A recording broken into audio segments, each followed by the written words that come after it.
Good evening, everyone. Thank you very much for joining in. It is November 18th, 6 o'clock. We have a special council meeting tonight. It's our one meeting that we have every year in regards to budget, calling it the delegation night, specifically dedicated to the delegations from our community that wish to speak to us about the proposed budget. So thank you very much for joining us.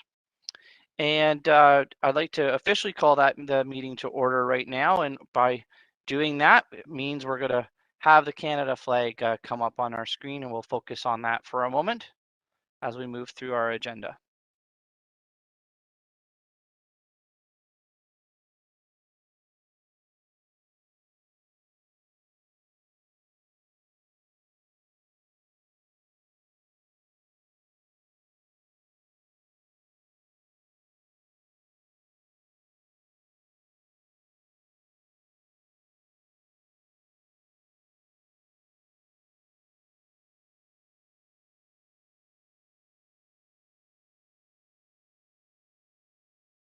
Great, thank you.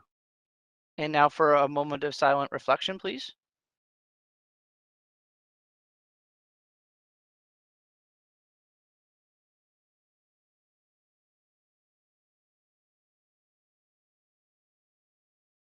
Great, thank you. And our territorial acknowledgement. As we gather, we are reminded that Guelph is situated on treaty land that is steeped in rich Indigenous history and home to many First Nations, Inuit, and Métis people today. As a city, we have a responsibility for the stewardship of the land in which we both live and work. And today we acknowledge the Mississaugas of the Credit First Nation of the Anishinaabe peoples on whose traditional territory we are meeting tonight. With that, is there any disclosure of pecuniary interest or any general nature thereof? And then after that, I have regrets I just need to give as well. Councillor Alt first, Councillor O'Rourke second. Go ahead, Councillor Alt. Thank you, Mayor Guthrie.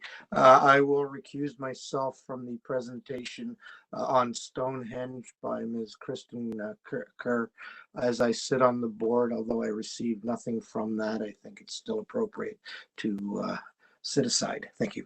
Yep, no problem. And you've been consistent on that, so thank you very much. And Councillor O'Rourke. I have a business relationship with Innovation Guelph, and so I will recuse myself from the portion of the meeting when their executive director will be presenting. Okay, thank you so much. I don't hear or see any other disclosures. And I did get regrets from Councillor Hoffman just to have that official as well.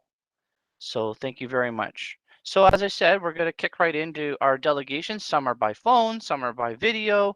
And in our correspondence for today's agenda, there's several pages of presentations and letters and correspondence that's all there. And so we'll kick off right off the start here with Brendan Johnson, who's the Executive Director of the Guelph Neighborhood Support Coalition. Brendan's been here before with others that are going to be following. Just so you all know, you have no more than 5 minutes. You won't hear a warning from me. I won't give you any warning. So you have the 5 minutes if you need it. If someone says something that was amazing before you, you can also say ditto. But we all know that you've probably planned for your delegation, so we appreciate that.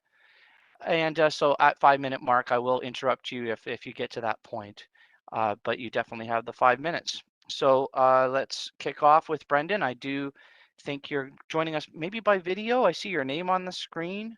Just wondering if your camera is there we go on, and there you are, Brendan. We can both hear and see you. Thank you very much for joining us, and I'll start the clock right now. Go right ahead. Can I ask one question before the clock starts?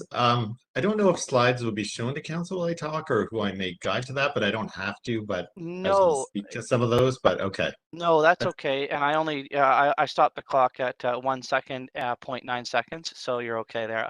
Could you put that back on the clock, please, referee? I'd like that back to the shot clock. Yeah, that's why I referenced all the correspondence and presentation material that's in there. So it won't come up on the screen, but you can definitely reference it because councilors normally have at least in front of us. And if there's people watching, they can go to guelph.ca under city government and under city council, Okay. there's a calendar. And if you click on the calendar date for today, you can click on the PDF of all the material that's there if you wanted to also try to follow along as well. So Okay. let me Well, reset. Let me reset. Back to 0. Brendan, go ahead. Okay, I'm going. Here we go. Well, thanks for inviting me. Thanks for allowing me to be here, Mayor, Councilors, City staff. Yeah, we all know this has been a ridiculously challenging and unprecedented couple of years, and I just wanted to start by saying a big thanks from the GNSC and the 15 neighborhood groups that we couldn't have done the work we did without your incredible support.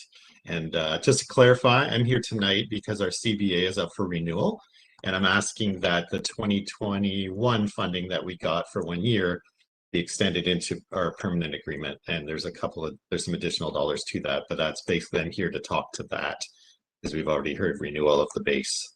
So if you're looking along there on our PowerPoint, you go to slide 2, it's just a map of the GNSC, and we've been running, the neighborhood groups have been running forever, but we've been here for 8 years. And we know the city's grown and that we have grown. We've added 3 new partner agencies and 5 new neighborhood groups over that time, and expect to add more over the coming years. If we pop to 3, I'm going to fly through a couple. It's an engagement slide that shows you the average kind of engagement that's happened over the GNSC until we hit the pandemic. And as you can see, one really beautiful example is all of the volunteers that engage and give up their gifts of their time.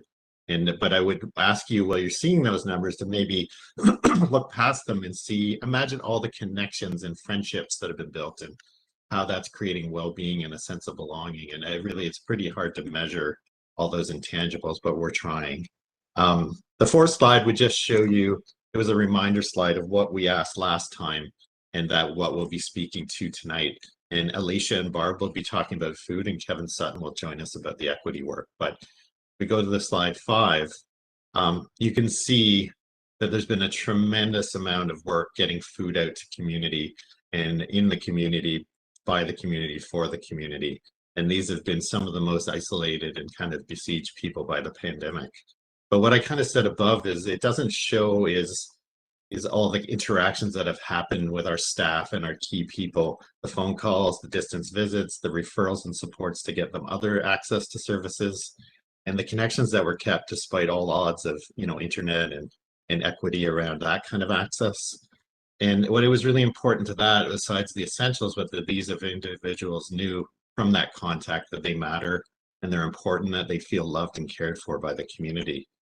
And, I've spoke to a lot of folks, and some feel that we're getting back to normal. But as I said before, normal was never great for a lot in our community, and that the pandemic's really exposed some of those deep inequities, and those already suffering and those who kind of found themselves needing help won't miraculously be okay once the mask mandates are lifted. So we can keep helping them and continue to do that work with your amazing support. If we move down to the equity slide, you can see that we've been doing this work. We had an equity conference. We've been doing a lot around that work about dismantling systemic oppression and racism. And we were able to deepen, accelerate, and kind of electrify that work by adding Kevin Sutton and Nasser Hussein to our team over the last year. And I'd just like to say, in the GNSC, we're building a culture of safety, inclusion, and well-being by weaving this work into our organizational DNA. And trainings and workshops we do, and they're all great, but they're just really a moment in time if we don't take the effort to embody the learning. And I've learned that inclusion isn't a coat you wear or a book you can put on your shelf, that it really needs to be the air that you breathe and the ground that you walk on, and that it isn't just part of our work, it is the work.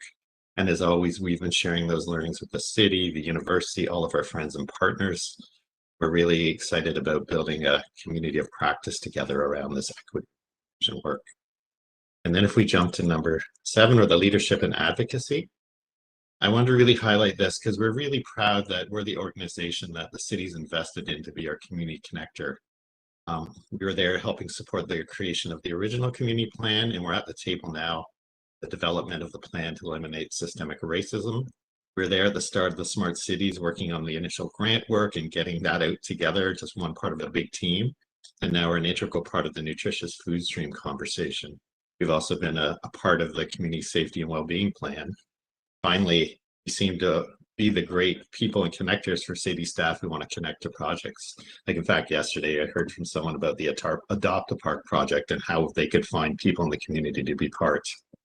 So I'll just end this all right now by saying, really honored by your continued investment in the GNSC, and that it's a really deep investment in well-being and care for everyone. Every time I've come here before you and every time you've heard us speak, you've said yes to the community, yes to equity, and yes to inclusion. And these actions have a really great impact on our community. And that's your 5 minutes there, All Brandon. right. So and Councillor Alt has his hand up immediately.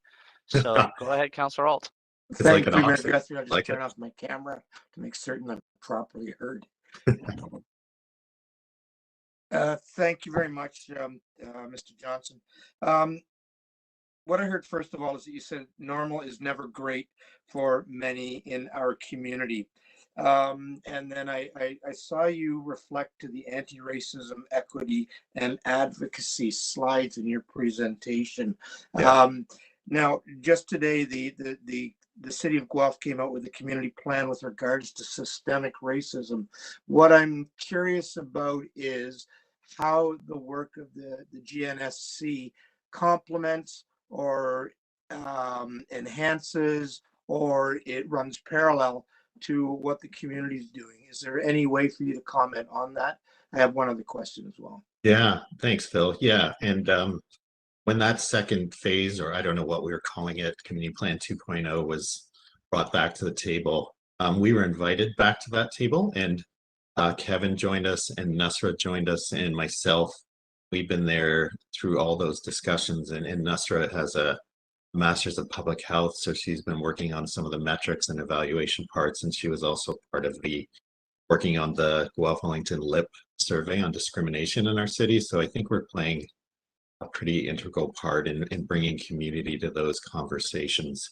And, you know, the parallel to our work is that we're really working from the inside out in our organization to make transformational change. I know we all are, but we've been talking to the university and some other like-minded partners in the city, how we share our learnings and how we learn from each other. But I think we're really doing a powerful process at the GNSC and within the community. I know there'll be tremendous value for the city and others in the work we're doing and how we can share those learnings and replicate some of that together and create that community of practice.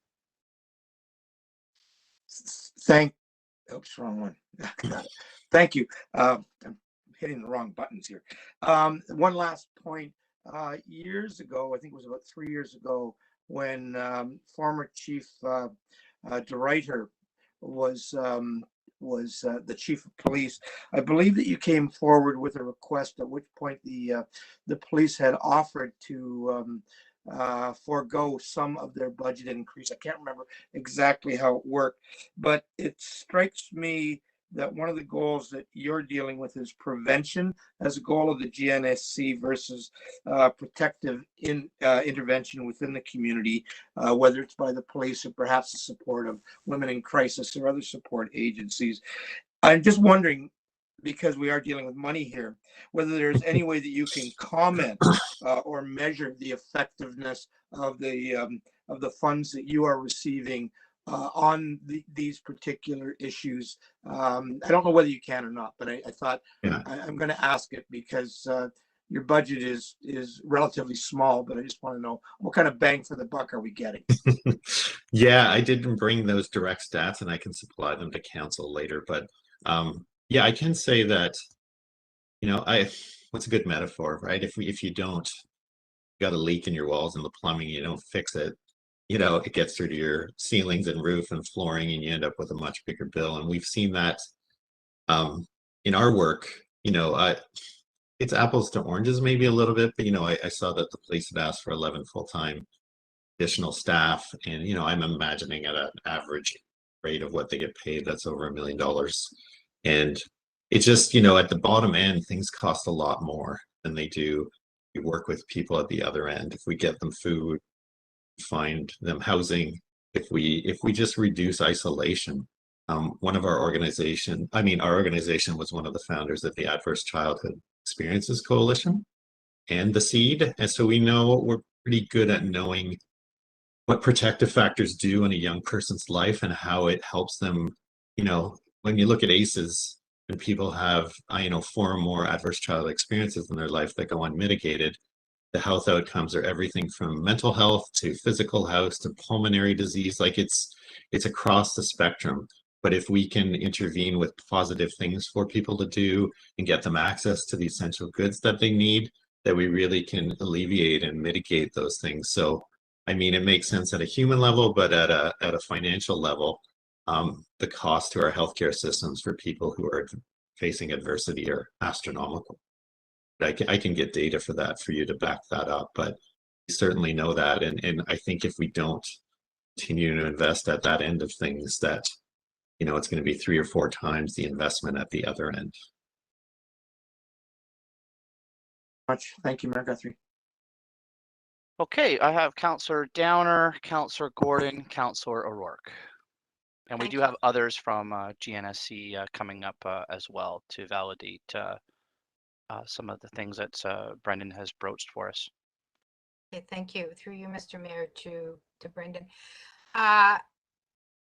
Thanks for that presentation and providing some information on what funds have been used for in the last year. So last year it was 170,000 that and it was one-time funding that we took from the reserves because you were just about to work on your new agreement. So what is the 76? I guess it's 76,000. My math is right. That's left. That's over and above the 170. So can you? So you mentioned that was growth. That there was the extra funds were for growth. And so is that growth from the beginning of your program that never got caught up, or is it from last year, or is it growth in these programs that you got the one-time funding for last year? Now, and was that number, that 76,000, was that is that a number that was in agreement with us? I can ask Deputy CEO Bush later, but is that something that they agreed was the figure for growth? I know that in chats with Dana Evans and Alex through Colleen as well, that staff had endorsed this request and said yay to it before it got to this point. So I'm sure Colleen could speak to that process. But to your earlier question, Kathy, yeah, it's a bit of catch up and it's a bit of growth with the 5 different neighborhood groups and supporting their emergence and growth, especially in the South End as we're trying to establish some new groups and get that up and running and get some food down there.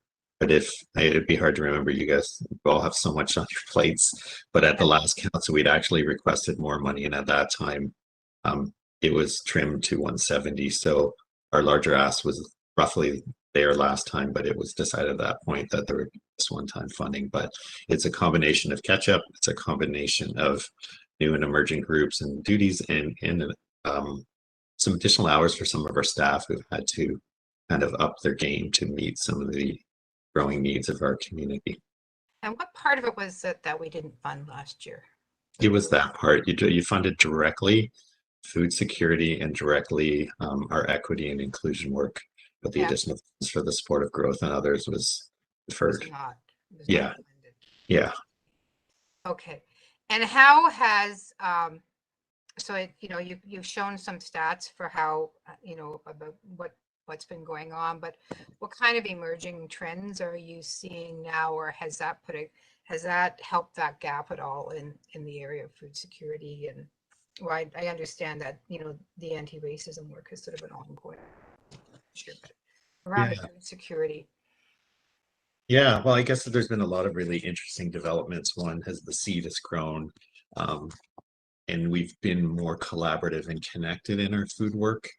Have a peas in the pod, it's called, a meeting that Barb helps facilitate. It's all the food service providers in town who meet to see how they can collaborate. In exciting news, myself and my coworker Dan Evans met with the food bank this week, who we all haven't always been synchronous in our mission, but the food bank is really interested in developing. Actually, we're doing a pilot right now in the Grange Hill East neighborhood group with the food bank to be a spoke in their hub model. So they're getting more interested in diversifying in that way, that they would like to become the collection distribution site, but make neighborhood hubs where food can be accessed by the neighborhood people. So we're working on plans with them as well. So this money's gone a long way to help build that collaboration and increase the access to food in the neighborhoods. So if you don't get the funding this year, will you be having to let go of the 2 staff that you had hired, I'm assuming on contract? Yeah, absolutely. And we to greatly reduce those services that we're providing for the community. Sure. Great, Yeah. thank you. Thanks, Kathy. And I don't know if Colleen Council. to speak to the other piece that I couldn't answer. I'll ask her later. Yeah, Okay. we can get to Okay. to staff afterwards for sure. Okay. Councillor Gordon, then O'Rourke. Thank you, Mr. Mayor, and thank you, Brendan, for that. You're always inspiring in the presentations you make. I look upon what your organization does as an essential service. So I, for one, will certainly be advocating for full funding for what you're asking for this year. But related to Councillor Downer's question, I wonder if you could say a little bit more about the community impacts that we would experience if full funding is not achieved this year. Wow. Well, I guess immediately we would probably lose connection with some of those folks that were really isolated. We were really, I think, a large piece in helping people stay connected to services and well-being during this. I know that even we played a big role. We partnered with public health to offer neighborhood pop-up clinics for vaccinations for the lower rated vaccinated areas, and we ran 3 in Brant and vaccinated, I think, close to 70 people there. So we really are kind of the portal for access for care in the neighborhoods. And in that, if we had to reduce some of this, that I think we really we'd see some of those populations and communities who really rely on us or need those connections to other supports, because it's pretty challenging to navigate systems. I don't know if anyone's even tried to call Bell if their internet's out. You know what I mean? Now imagine that times 1,000 trying to navigate all the systems. And I think the other work that Kevin will speak of too is that, you know, as a white man, these are things I haven't had to learn, but that racism is a really deep in our community. And I'm learning more and more about that. But I feel like the GNSC, through the work of Kevin and Nusra, is really building bridges and creating opportunities for people to participate in the city and to participate in the GNSC. And Nusra and Kevin have even started conversations in the community practice with other Black and Indigenous and racialized leaders, and Sarah Syed and others. So they're meeting to discuss leadership and how to make change in our community within that. So, I mean, there's a lot of other ways. I don't know. I won't talk much longer, but the impacts, I think, are, and what Nusra is doing with us is creating evaluation plans and ways to better share our stories and evaluate those impacts. So we're really looking forward to the next few years for helping us tell these stories. Thank you very much. So what my takeaway from that, if you can corroborate that, is that the challenges that we see, not just with COVID, but with our growing income gap, social justice issues, the services you provide have been more needed even than a year ago. Is that what I'm hearing? Yeah, and I think what I alluded to in my chat was that they're not, you know, they're not going to go away immediately. I know some of the employment numbers have gone up, which is amazing for our community, but I don't think that is going to impact some of the large majority of our population. And I guess what I'm excited about is, you know, I think the GNSC has been a big part of creating collective conversations, and I've been lucky enough to sit as the co-chair of the Poverty Task Force for the last 3 years.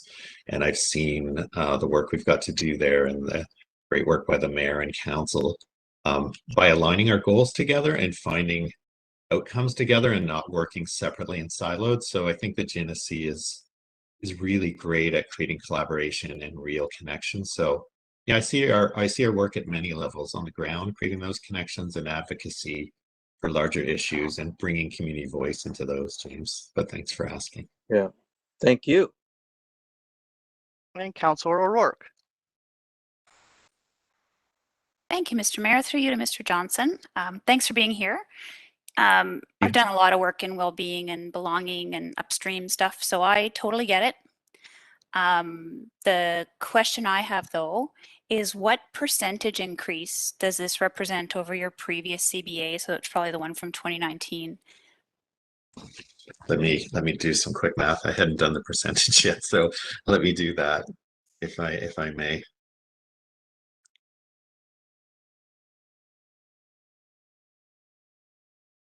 It looks like around 30% increase in our CBA total, but that would be including that one time. That would be what it was before we received the one-time funding that we're asking for renewal. Sure, I understand that. I struggle with the amount, given sure. Given lots of organizations are doing equity inclusion work, lots of other organizations are in the food space, so I'm struggling, to be honest, with the percentage increase. And I was wondering also, do we receive your annual report? Because I was on the website and I can only see until 2018, but do we receive your financials? Yes, you do. I send an audit to you every year, and I send probably a 30-page CBA report. I used to do it twice a year, but they've changed that to once a year. So I'm happy to send that to council and do that. And I guess, I can hear you, Councillor O'Rourke, saying that, and I totally understand, but I think that we're all filling pieces of that puzzle and we're all doing our best. If someone accessed what I learned through the PTF was, even if everyone accessed every possible food piece that they could in our community a couple of years ago, they were still only going to get 18 days worth of food for a 30-day period. So it's not that any one organization right now is able to meet the needs, unfortunately, and it's kind of an obscene thing to say, I know, but I think what's happening, and even food bank partnership, is they see the worth of food. Food is an essential. We get that, but it's also the care that comes with that food and the relationship that builds around. So when people come to the neighborhood groups to get food, they're also connected with, in 5 of those priority neighborhoods, we have the community health center has a parent outreach worker, a social worker working out of that space too with our staff. So they're connected to family care and one-on-one support. They're helped navigated through OW and ODSP. Our staff go to the food bank with people who are either afraid or anxious. So the food comes with a whole lot of other wraparound care with it. And the food is important, but it's just one piece of a larger care puzzle that we're trying to put together for the community. And on top of that, we're able to offer rec programs and summer camps and PD day camps and give the parents and kids breaks and meaningful things to do with their time. So food is crucial, but it is really a tool for care as well. Sure. Okay. Thanks very much. Thanks, Councillor O'Rourke. Thank you, Brendan. Thank you very much for joining us. And you have a good rest of the night, okay? Thank you, Mayor. Thank you, everyone. Thanks for your time and consideration. Thank you. Yeah, take care. Adrian Mcbride is next, who I think is also going to be joining us by video, Executive Director of the Guelph Humane Society. And I see your name on the screen, Adrian, and there you are. Can you say hi just to make sure your audio is working? Yes. Hello, everyone. Your audio is working. Fantastic. You have a small dog on the dresser behind you there. It's stuffed, I promise. Okay, or that's a very obedient dog. It's not All for right, dramatic well, effect. Yeah. Yeah, thank you for joining us, and you as well have up to 5 minutes, and you can start right now. Go ahead. Fantastic. Thank you. Thank you, Mayor Guthrie and members of council. I appreciate this opportunity to speak to you tonight about the renewal of the Guelph Humane Society's community benefit agreement in the generous amount of $150,000. The community benefit funding will help ensure that Guelph Humane Society can continue to deliver both a high quality municipal animal service and the essential community programs that we offer, like humane education, adoption, and low cost pet services delivered in partnership with many community organizations. As you know, the Guelph Humane Society is contracted to provide the municipal animal services to the City of Guelph, providing comprehensive service 24 hours a day, 365 days a year, including bylaw enforcement, field and rescue services, support for our EMS, and operation of the municipal pound.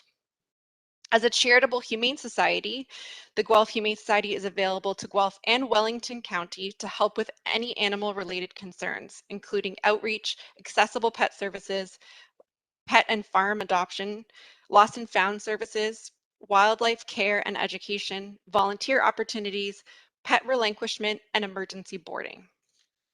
Without the community benefit agreement and the funding it offers, the Guelph Humane Society will have to reevaluate the provision of animal services on behalf of the City of Guelph, as our current contract funding is insufficient and hinders our ability to deliver our most essential community services, our primary reason for being. As noted in my correspondence to Council, the cost to deliver the municipal animal services have increased drastically.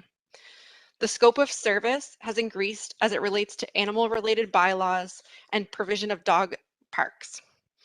The demand for service with the growth of the population in Guelph, as well as the boom of pet ownership that occurred during the pandemic, continues to tax our ability to deliver service. Wages have increased drastically, with most recently the announcement of an $18 living wage. Officer safety is paramount. We want our officers to be just as safe as the city's own bylaw officers, and that requires extensive training and equipment costs. Veterinary costs continue to climb, and with recent news of veterinary shortages, this trend will continue. And lastly, and most importantly, in my opinion, the expectation of our community is continuing to grow. No longer is the notion of a dog pound acceptable. We must create positive outcomes for stray animals in the City of Guelph. To make up for the shortfall in contract funding and ensure the city receives a high level of service, the Guelph Humane Society has had to utilize its own operational funding, such as donations and adoption revenue.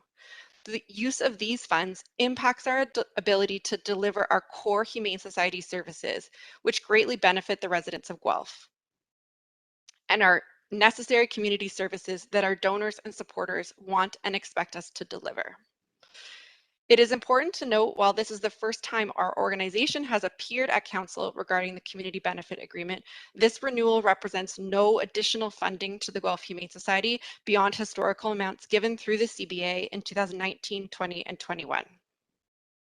The recommended renewal amount of $150,000 will remain the current levels of service for both the municipal animal services and our charitable work.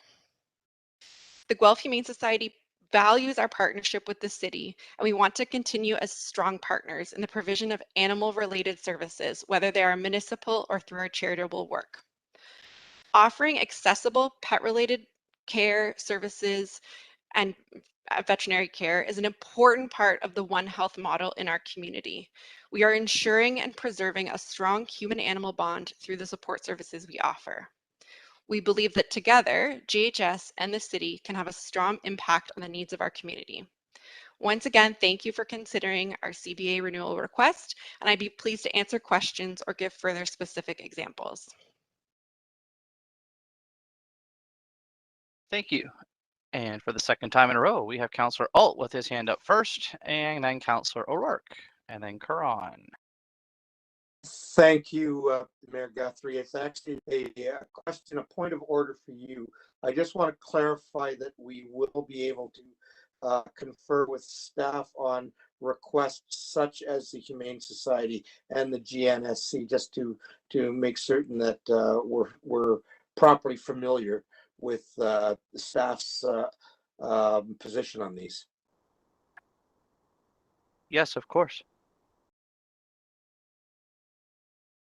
Okay, so that's it. I can go to Councillor O'Rourke. That will be after all the presentations then. Yes. Yeah. Thank Okay. Like normal. Councillor O'Rourke, you're next. Thank you, Mr. Mayor. Through you to our delegate, I'm just looking at the letter that you submitted, and I want to be sure that I've understood. So the City of Guelph changed bylaw requirements, but didn't change the funding to the Humane Society. Is that correct? Yes, that's correct. Okay. And do you have a percentage based in sort of, from the time that we had the last CBA to now, what the population increase is or what your increase has been in your calls for service?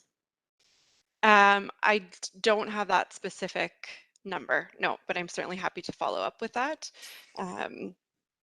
Yeah, I just think it would be helpful to have a sense of what that growth has been, because I know there's like 15,000 more dogs since the pandemic in Hamilton. And I've got lots of friends who are vets who are saying there are real problems in the clinics. Yeah.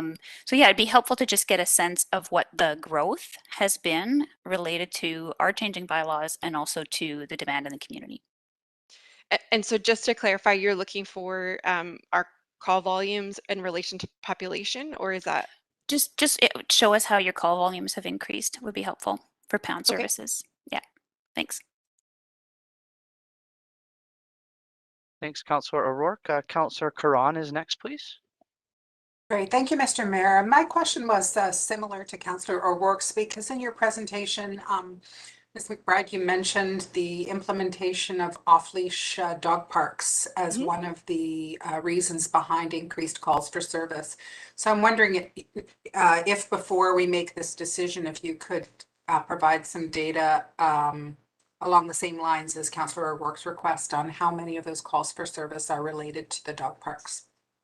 Yeah, I can certainly share that information. I can speak anecdotally that what we see as an increase in calls are the number. So our on behalf of the city, we investigate dog-on-dog interactions that result in bites. And so certainly creating fenced-in dog areas results in an increased number of those related calls. I'm certain you hear about those as well. And so certainly, you know, that patrolling those parks for compliance with park rules, licensing, et cetera, but then also the number of investigations related to dog-to-dog interactions is certainly increasing in those parks. Yeah, that's really important information, because if we've changed our operational protocols based on the provision of new facilities and we didn't operationalize the enforcement, then that's something that we need to consider in our decision making. So thank you for that. Yeah, absolutely. I can provide the same information with respect to chickens, because that is certainly an area where the bylaw has changed. And we've seen, I think we currently have 7 chickens in our care. Roosters are particularly problematic. And so certainly we're seeing an increase in those calls a lot. So. Thank you, Councillor Karan. Councillor, I just want to make sure that was your last question. Yep, okay, great. And then Councillor O'Rourke has a follow-up. Sorry, Mr. Mayor, it just occurred to me, Ms. McBride, does any of the cat or the dog licensing funding get funneled back to Humane Society services? Not directly. I believe staff could answer that better than me, but I believe that that goes into operational funding as part of the budget, and then we're paid a monthly fee for our service. Okay, thank you. I'll ask. Thanks. Thank you, Adrian, for joining us tonight. Really appreciate it. Thank you. Take care. Next by phone is Barb McPhee, also speaking on behalf of the Guelph Neighborhood Support Coalition. And let me just see. Hi, Barb. We can hear you well. Thank you very much for joining us. We appreciate it. Let me just reset the clock here. And you have your 5 minutes as well. Go right ahead. Thank you. It's my pleasure to be here tonight to support the Guelph Neighborhood Support Coalition request for funds. I struggle on how to tell you all something that you don't already know on paper and in your hearts about the work of the GNSC. And I was at a standstill until I was watching a TV show last week that was called Alter Ego. It is a show where people from all walks and situations in life that have barriers or deal with disabilities or issues that prevent them from performing in front of others create alter egos that go out and perform. So they sing behind the stage while they create an alter ego that performs on stage. These amazing alter egos that the contestants create are technically animated performers that they can change their identities and basically change everything about themselves that they would like to be. Their real identities are revealed if they are not chosen to move forward. But the best part of this show is that the participants come out with a new look on their lives, with confidence to now become the next generation of musical leaders. It made me think that this is the exact same thing that the GNSC offers to neighbors and community members. Neighbors struggling and not being able to come forward to help because of disability, mental health, racial, bullying reasons are supported to bring themselves to the front of the stage. and to get what it is that they need to have a fulfilling and decent quality of life, and being able to stay in front of the stage, which then helps them to become community members and leaders making change. Bringing community together and helping them to fill those gaps in their lives with affordable, accessible recreation and programs for their children, community gardens, community resources around food insecurity, housing, and health issues while addressing diversity and safety. The GNSC helps to fill the gaps by using the awesome set of values that they were recently created by community and agency partners together, which include community, growing together, love and kindness, courage, integrity, and of course, fun. The neighborhood supports are at no cost or low cost to the community, but in order for the GNSC to help fill these gaps, it takes dollars, and especially now with everyone struggling during these COVID times. No matter how much we try to move forward, it's a shame that there are barriers until our governments and resources can find a way to address decent wages, decent housing, decent work, and decent health care. So is there a need for more funds? Yes, there is, especially when I look at the great increase in families and individuals that are hungry, especially for proper foods. Our numbers have tripled at the North End Harvest Market, as well as increased demand in neighborhood pantries since the pandemic started, and there is no end in sight. We are running out of food each week, but not out of families in need. We are now having to put vulnerable marketers and their families on waiting lists, as much as I have trouble saying no to something this important. It's not just the food, but also the hunger for community to get back out into society and just be whatever the normal is to be a community member living in an awesome neighborhood. Just as the alter ego is creating the next generation of musical talent, the GNSC is creating the next generation of community leaders. This made me think about what my alter ego would be.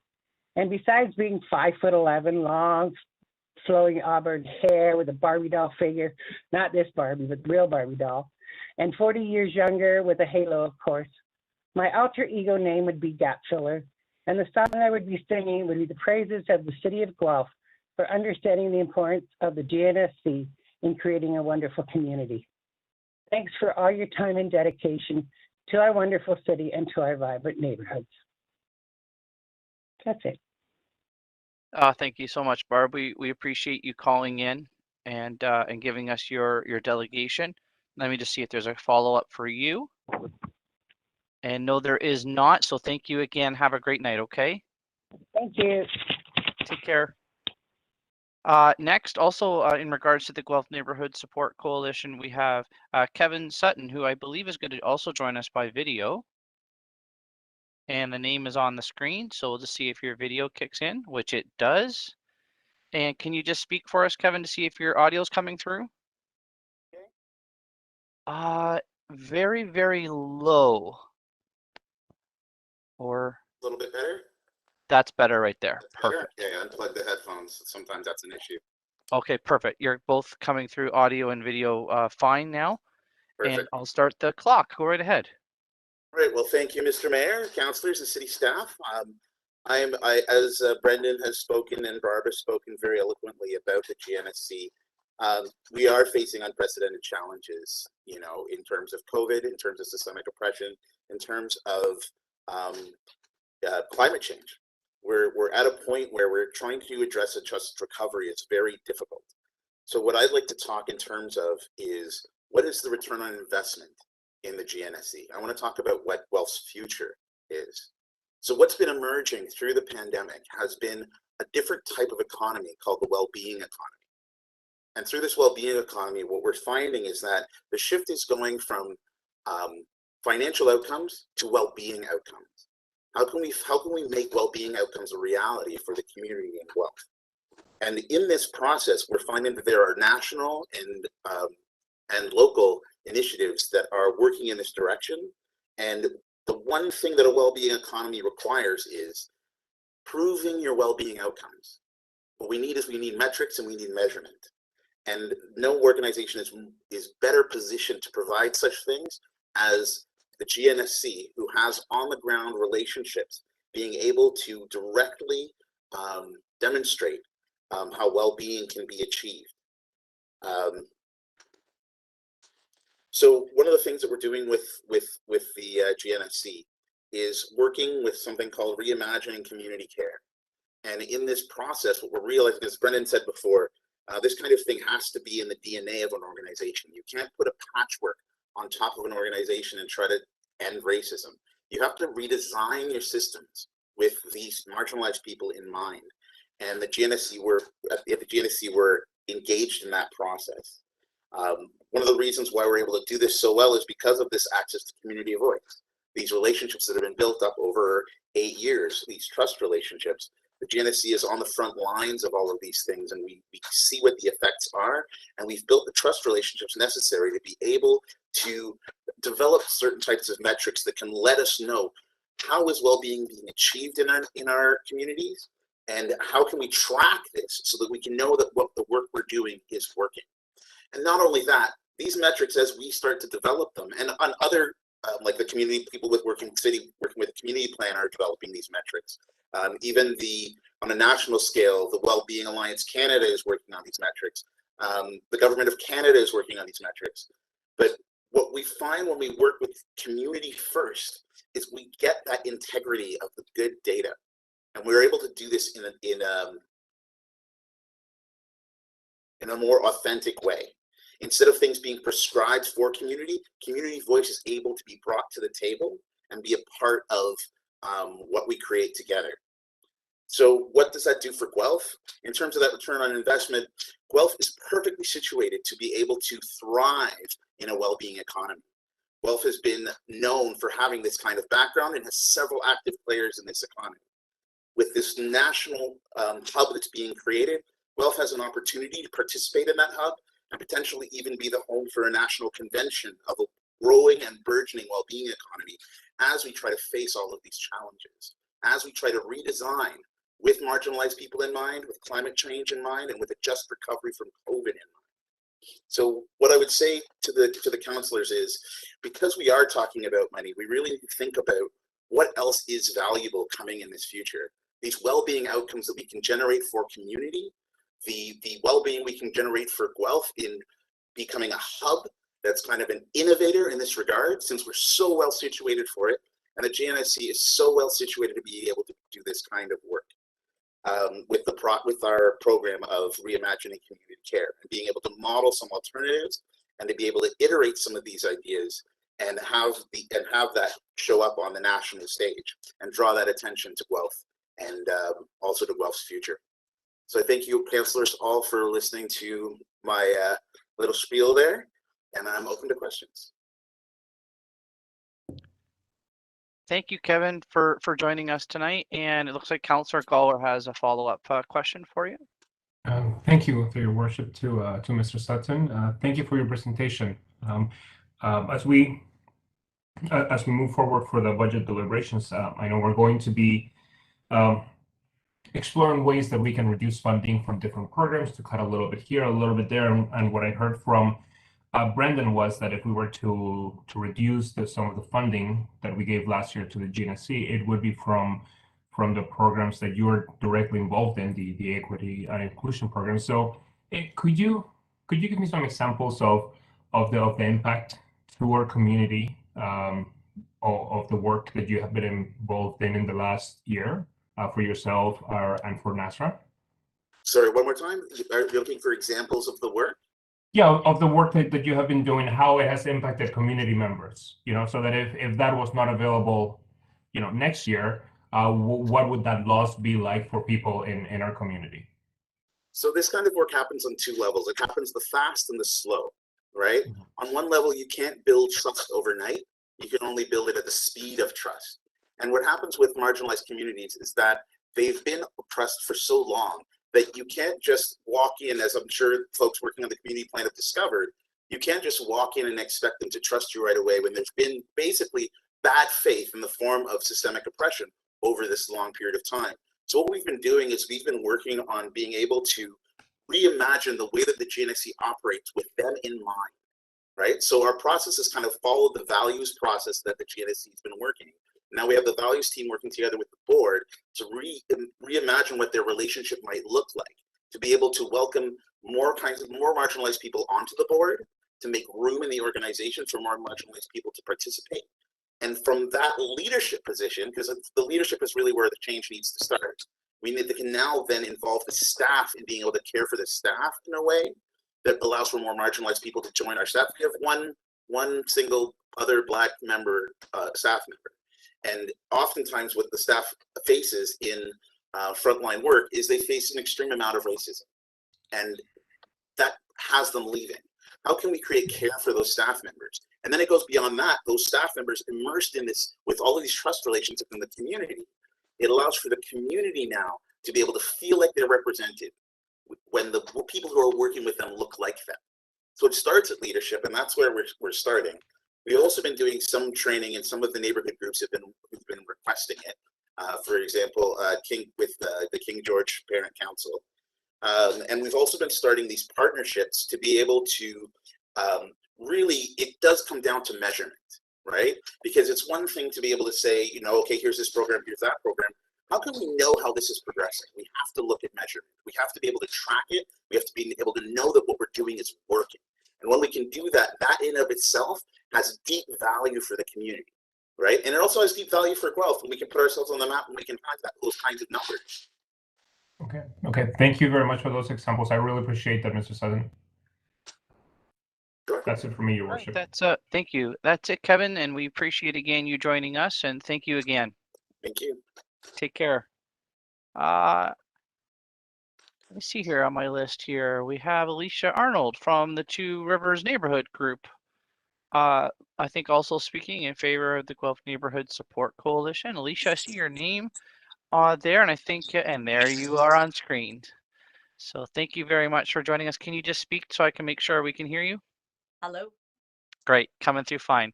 Let me just start my clock here for you, and you can go right ahead now. Go ahead. Hi, everyone. Thanks for having me. I really struggled with where I wanted to go with this. I think I work for Two Rivers Neighborhood Group, and anyone that's aware of us is probably pretty aware that we lost our space at the beginning of COVID and Tytler School that we had for years and years and years. And we really pivoted quickly into my driveway, my basement, a shed on my property, and also our community garden at here on space. When COVID first started happening, we started running outdoor school programs for kids in our garden. We started running camps. We hosted several events with different musicians and storytellers and performance artists to try to bring community and still really work at the community level. We ran an artisan market to help support our local artisans. Our local food market, which we've been running for about 4 years, and was birthed out of the idea of creating a bit of revenue and excess food to help support our food security efforts, as well as support some of our local growers. We really started doing all of those things, and they boomed through the COVID world. And one of the things that I've really started to recognize is since about June of this year, the only thing that's booming is the food security piece. It's taking up so much of my time and my energy to constantly be trying to find ways to support getting more local or lots of fresh food, finding partnerships to donate food to us. A job that I started 6 years ago that had food security as one little piece of it has now been overtaken by the food security pieces. And what's falling through the cracks, or what I feel is falling through the cracks, are the really meaningful connection pieces that neighborhood support workers are doing in our neighborhood. So I used to have, I would run programs, I would run events, I would do community building, I would do management with volunteers, I would connect people to services. There was so many different parts of this job, and it was one of the things that I love. And all of my time now is procuring food. And my little market that I started, which was my baby project that was supporting all of our food security work, is not able to support the need that is happening in our community right now. So yes, people are hungry, and yes, we need money to support that. Two Rivers is also part of the pilot project with the food bank, which is so exciting, and there's so many beautiful parts of that. But one of the pieces that's becoming really clear to me in the last week is what I thought was going to be a 2 to 4 hour piece of my time every week is actually going to be 10 to 15 hours a week to be able to support that program in the way that it really fully needs to be supported. So I think for me, one of the things I started really thinking about is what my role was in the GNSC and what my job is supposed to be. And I think in order to really get back to being able to offer all of the supports and all of the meaningful opportunities for our community to come together and to create and share and connect and grow in safe ways, is we need to ask for more funds to help support the food security efforts. We need more staff to help man the hours so that all of our programmers and our NSWs can start allocating some of our time back to those meaningful connection pieces. And that's not to say we can't do it while we're giving people food and connecting face to face, but we certainly can't always be doing that with our community members when we're constantly looking for any little tiny piece of funding or thread that we can get to get the food that we need to get into people's bellies. And one of the pieces that really for me came out of this is this idea of like, let's build the human resiliency within our neighborhoods so that we can then grow into neighborhood resiliency and then hopefully eventually grow into city resiliency. And the way to do that is to support our frontline workers who are the ones that are on the ground face to face with these people.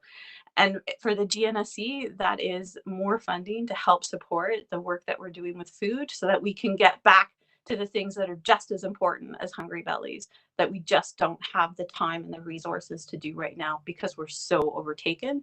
And one of those other pieces for me that's really become clear as somebody who I purchase food, I deal with growers, I deal with other sellers, food is rising. The price of food is rising. It is not going to stop rising. This winter is going to be Hi, one of the Alicia. hardest winters. I'm so sorry to interrupt you, Alicia. I don't like doing it, but it is just over your 5 minutes allotted there. So I'm sorry to stop you. Let me see if there's a question as a follow-up. And there is not, yes, there is. I'm sorry, Councillor Gordon and then Gawler. Thank you, Mr. Mayor. I'm doing my old trick here with Alicia.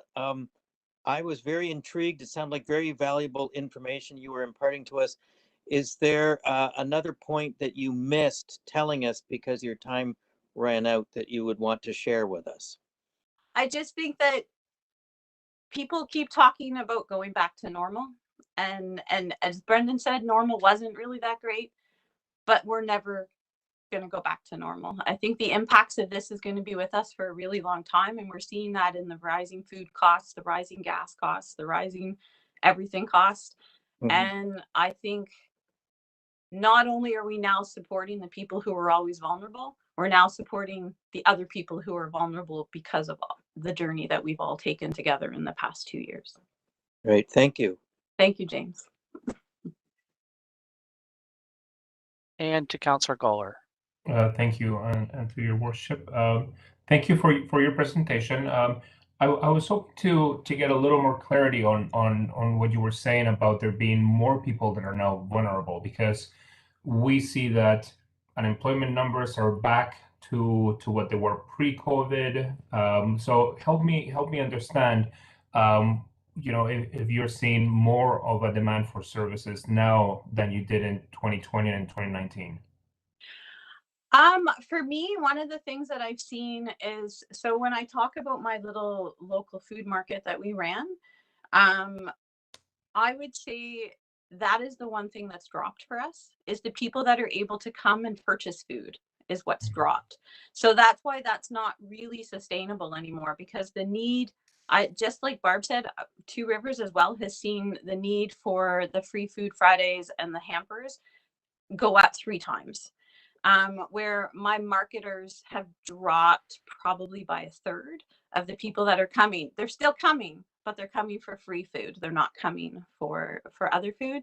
And one of the things I really noticed, and maybe it's because we're in the ward and we're in a very creative area of Guelph, a lot of the folks that we're supporting now are the artists, are the musicians, are the people who aren't able to get back to what they were doing to make a living. So I think a big piece of what we're seeing is that part of the community. Okay. Okay. Thank you very much. I appreciate that insight. And instead of asking first, coming at the end this time, Councillor Alt. Thank you very much, Mayor Guthrie. Through you to the delegate Alicia. Alicia, because we are looking at funding requests, I was wondering if you could just unpack a little bit the issue of human resiliency a bit more. And I was wondering if you could do that in relationship to really the number of hours per week that you are spending and the number of hours that you believe are needed to be spent to build the human resilience that you're talking about from human to community to city. That's a big question, Councillor Alt. So I work a 35-hour work week. We'll use me since I wanted to unpack the NSW job or the neighborhood support worker job. And whenever we have to do a similar thing as delegation to the GNSC to get our funding. And you break down all the hours that you put in every year that go into administration and into community building and into volunteer management and all of those pieces. And so out of my 35-hour work week right now, I'm probably putting in 40 of food security work. Like, it's just, the need is so great that there just isn't enough of one of us. And often the neighborhoods that are doing this kind of work, we're lucky enough to have a full-time staff member, but a lot of the times it's one full-time staff member. So food security work, we'll say, used to be maybe 10 of my 35 hours a week. And now it's encompassing it all. And it's even since COVID, really, because when we first started, like I said, I still had time to organize the Ward Walk Artisan Market, all of the seasonal events we had local musicians coming in and playing, our children's programming. I still had time for all of that stuff. And it has dwindled very consistently since June, I would say. And it is all just being reallocated into food security work and trying to find the food, as well as I'm trying to do a lot of work with meeting people and doing a lot of the face-to-face, which I think is one of the beautiful things about that food bank project, is that now, families aren't going to have to take cabs to go to the food bank to get their food, but they're also in their own neighborhoods connecting with the people within their own neighborhoods and getting more face-to-face time with people that will be able to help build them up and connect them, hopefully with a bit more funding and a bit more services, to a lot of the programming that will be happening again in our communities. That is so desperately needed. Thank you. I think I've got a follow-up, but I think I can probably bring that up with the neighborhood support group independently of this. The employment vulnerability, wages, underemployment issue strikes me as being quite central to what you're saying and becoming more apparent as a consequence of COVID. It was underground before and now it's obvious. Yeah. Okay, thank you very much. I Thank you. appreciate that, Alicia. Thank you so much for joining us.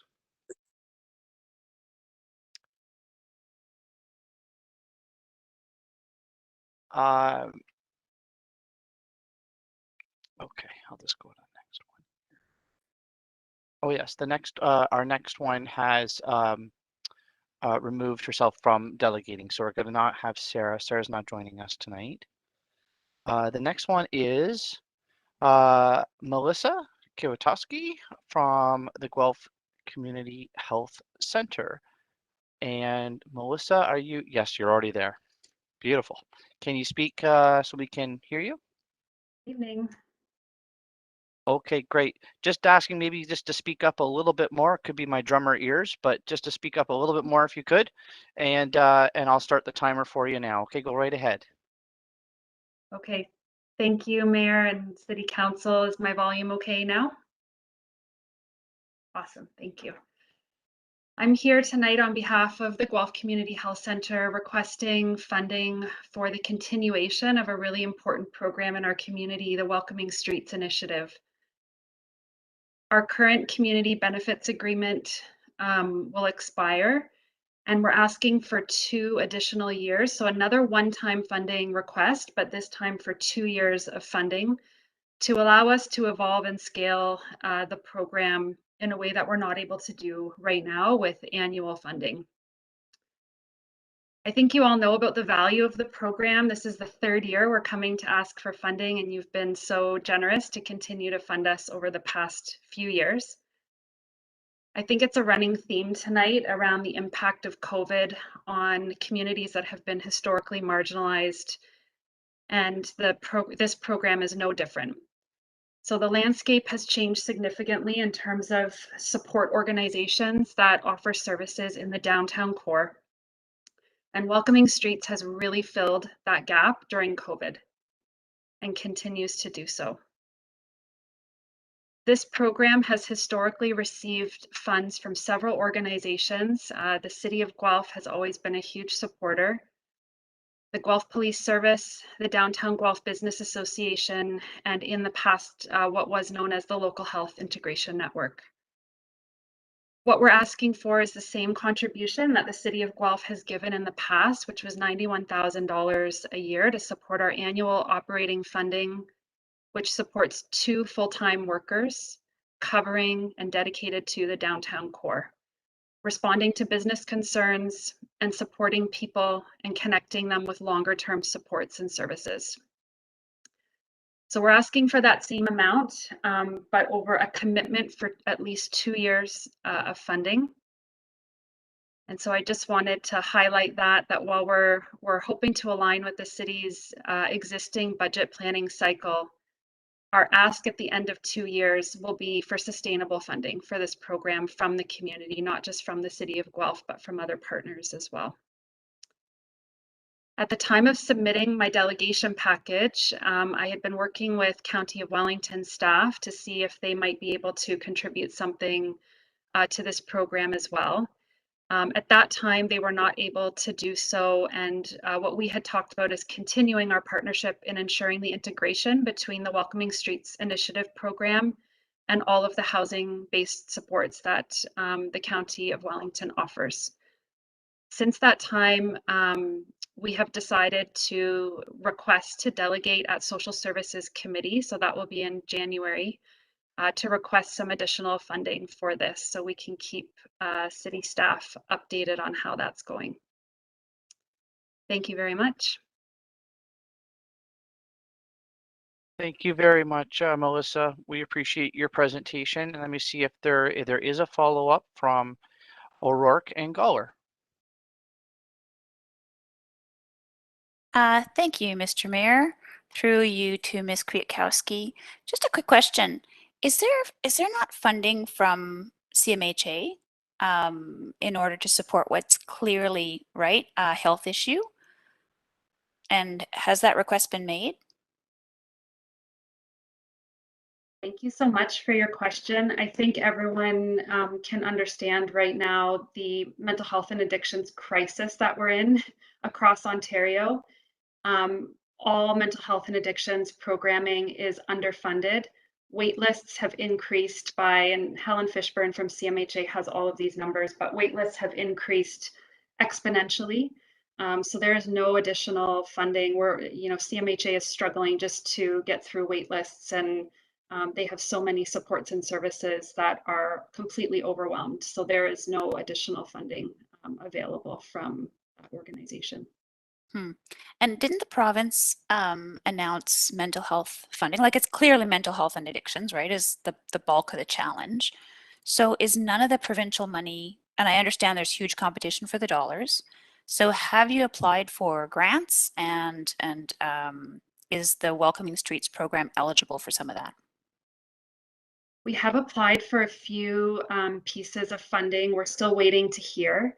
So I think I had written in the briefing note, if we're successful at getting some health-based funding, which we know needs to happen, we will reassess the amounts that we're asking for from all of the funding partners.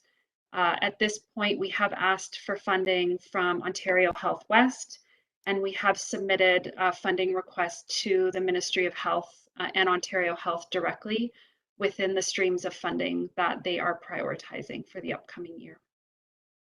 Just knowing that they operate on a fiscal year and so do we. So any funding wouldn't start until April 1st. So that this is why we're still waiting to see what will happen with that. Thanks. And then just one last question. The focus of the Ontario Health team locally is mental health and addictions, right? That's their primary focus. Are you working with them at all to see if there's any efficiencies that can be gained or alliances that could amplify your work? Great question. Thank you. Yes, Welcoming Streets is part of an integrated system of care for tier 4-5 client population in our community. So these are folks that have a lack of stability in their lives, living with moderate to severe mental health and addictions. So Welcoming Streets is one part of that. And we are working on a system design with our OHT partners. And we have reached out to all of our OHT partners to see if there's any funding available for this program. And at this point, just given the pressure that the healthcare system is under, the state of the hospital, like I said, CMHA, everyone is completely over capacity at this point in time. Okay, thanks. Thank you. And I believe it was Galler as well with a follow-up. Thank you, Your Worship. And through you, thank you for the presentation. I have a follow-up question about you mentioned the crisis that we're under. Could you speak a little bit about the number of individuals that you're supporting? Has that been increasing, decreasing? What is the trend since Welcoming Streets started a couple of years ago? Thank you so much. I can get those specific numbers to you after tonight, if that's all right. Overall, what we have seen is a shifting in the services and the landscape downtown. So many supports and services that were available pre-pandemic are no longer available or have experienced different hours or other limitations during the pandemic. So we have seen this program pick up and fill the gap that has been created by some of those service restrictions. We're also seeing just many barriers in terms of people experiencing homelessness, in terms of people using opioids and experiencing opioid poisonings. Those have all increased exponentially during the pandemic as well. So the state of crisis that people were in previously has been further exacerbated and complicated by COVID. Okay. Thank you for that. And just to follow up on that, would you say that there's more people now that are at risk and that are dealing with street involvement, or is it just a similar population that has just have been having a harder time recently?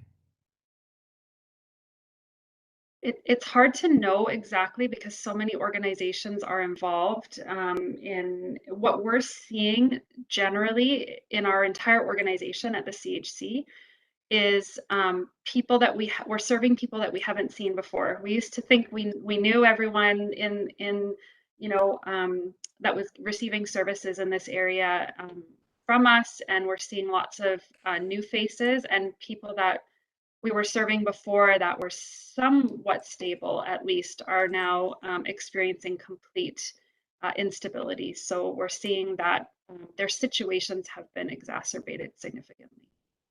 Okay. Thank you for those insights. I really appreciate your time. Thank you. Thank you, Melissa. Really appreciate you delegating tonight, and we'll take that away under consideration. Thank you very much. Take care. Okay, next is by phone, I believe, Kristen Kerr from Stonehenge Therapeutic Community. Hello, yes, I'm here. Okay, great. And this is just a friendly reminder from the chair to Councillor Alt. Good. Seeing you being aware of your declaration there. So Kristen, thank you so much for joining us. I appreciate it. We can hear you fine. I am going to start your timer now, so go right ahead. Thank you very much, Mayor and Council, for having me here. I'm here on behalf of Stonehenge Therapeutic Community tonight to respectfully request funding around our addiction court support program. As you are aware, the addiction court support program is delivered by a single addiction counselor who focuses on disrupting the cycle of arrest, release, return that is so often the norm for those whose addiction and mental health challenges result in conflict with the law. So our addiction counselor provides outreach-based counseling, support through the justice system, as well as brief counseling and referrals to additional services. So in 2019, the addiction court support was funded as part of the Mayor's Task Force. And since that time, this small but very mighty program has had a significantly positive impact, both for the people it serves and for our community here in Guelph. You will see in the briefing note I've provided you all sorts of details around that. But in summary, since 2019, this one individual, this one worker has provided support to 132 individuals and over 1,000 visits with those individuals. And these services were able to continue during the pandemic in spite of courts closing and the need to provide both virtual and in-person support to court. Most specifically notable is in the first 6 months of our fiscal year of 2021, already 31 individuals have been seen by this addiction counselor to support the folks in this program. So you'll find all of the details, and this is not my first time here speaking to you about this addiction court support program. But I would like to just tell you a brief story to understand, outside of those numbers, the impact, the human impact that is felt by this program. I'm going to tell you a story about one of our clients who I will call Sally. And Sally was experiencing chronic homelessness, health issues, and received her charges while under the influence of substances and in crisis. She also had frequent police contact leading up until this time. As a referral was made to the addiction court support program, and through that, she was then connected to the drug treatment court. She was connected to housing supports, food security supports. She became a patient of a family health team in order to get primary care, and also was referred to residential treatment. Throughout this time, the addiction counselor was able to provide support and reminders about her court dates and the process, and also continues to provide Sally with preparations for attending residential treatment by supporting her with motivational interviewing and counseling. And Sally's also had decreased police contact. So while I am telling you the story of Sally, Sally's story is not unique. Many of the clients that we see through this program are impacted by multiple negative influences within their world, but also then experience the benefit of being connected to a number of supports that are vital to them making a change in their life towards the choices the goals they are trying to meet. So I tell you, all of this comes from one worker, and an investment overall. It costs us $100,000 to run this program annually. You will see in the briefing note that we originally were asking for sustainable funding for this program, but today I am actually asking you for just one more year, a one-time funding for this program in the amount of $50,000. So this is a decreased amount from the amount of $61,200 that Council has previously sent to this program previously. We've decreased this ask in recognition of the need for health and justice sectors, our health and justice partners, to help to fund this program. We have been actively advocating and seeking funding and have applications into these funders in the hopes that we will be able to obtain sustainable funding from them. But at this point in time, we do not have funding for next year. And in an attempt to avoid a disruption of this vital service, we are asking respectfully for the Council to consider a funding one time for $50,000 for one more year, to give us just a little bit more time to secure the money that's needed through strategic engagement with these other funders. Council, it's because of your bold decision 3 years ago that we now have a proof of concept for this program, and we have the data that we need to advocate to other funders for sustainability. And over that 3-year period of time, 131 people and our Guelph community have been positively impacted by this service. So I thank you, Mr. Mayor and Council, for being a champion of those in our community who struggle with their substance use and helping to ensure the needs of our community is met. I hope that you will consider Kristen, approving our request. Oh, thank you. I hope that was your last sentence. I have to interrupt you there. That's just over. That's just at the 5 minutes there. So thank you very much for delegating. And let me see if there's a follow-up question for you. And there is, Councillor O'Rourke. Thanks for your delegation, Ms. Kerr. Through the mayor to you, just a quick question. So I think I've asked this every year after year two. The request for funding through health and justice, right, which is where I think that funding really should lie.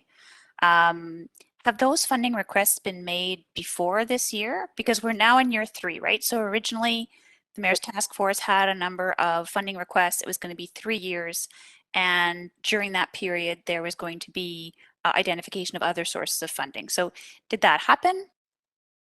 Yes, we have been actively putting in requests and looking for sustainable funding, which we have not yet been able to secure. As you have heard through many of the other delegations, the pandemic has really had an impact on where the funding was focused for last fiscal year in particular. Though through the roadmap to wellness, which is the focus of health funding priorities in the years ahead, mental health and justice has been identified as a priority. So it is my hope that we would have an increased chance of success. Okay, thanks very much. Okay, great. Thank you very much again for joining us, and we appreciate it, and we'll take it under consideration, okay? Thank you. It was my pleasure. Thank you for the time this evening. Yes, you're welcome. Thank you. Bye-bye. Bye-bye. Kim Cosmano from PIN, the People and Information Network, is next. Good evening. Hi, Kim. How are you joining us by phone? We can hear you fine. Thank you for joining us. And you as well also have up to 5 minutes, and I'll start the clock right now for you. Go right ahead. Thank you, Mr. Mayor, members of council. On behalf of the sector, PIN asks that City Council invest $150,000 to fund the cost of appropriate police record checks, or PRC, for volunteers supporting Guelph nonprofits and charities in 2022. This amount is consistent with the support council approved in 2020 for the 2021 year, and it's representative of the 4,209 completed volunteer checks that Guelph Police Services reported on from 2019, with a slight incremental increase. Your support would help alleviate impact for barriers to volunteer in Guelph and for local organizations. I'm not going to talk about the sector itself. The information is in the slides, and we know that you'll have a long enough evening today. But I think that we can all agree that the community benefit sector is integral for not only the country, our province, and right here at home.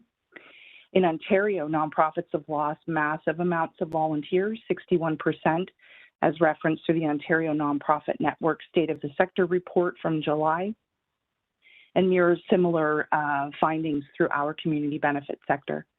As delegations have clearly shown, the impact of COVID is real right here in our community.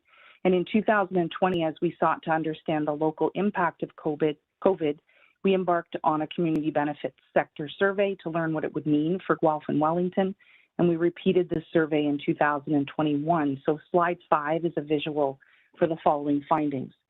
62% of respondents indicated an increased workload, and 31% noted that their duties would change. Over half of the respondents indicated that they'd see an increase in the next 3 to 6 months. 67% of respondents are concerned about the well-being of their staff, volunteers, and they themselves as leaders. Despite natural resilience of nonprofits, the state of the sector is fragile. 94% of respondents indicated reduced revenue from earned income, along with reduced revenue from fundraising and donations. 44% of the respondents noting an increase in cost due to COVID.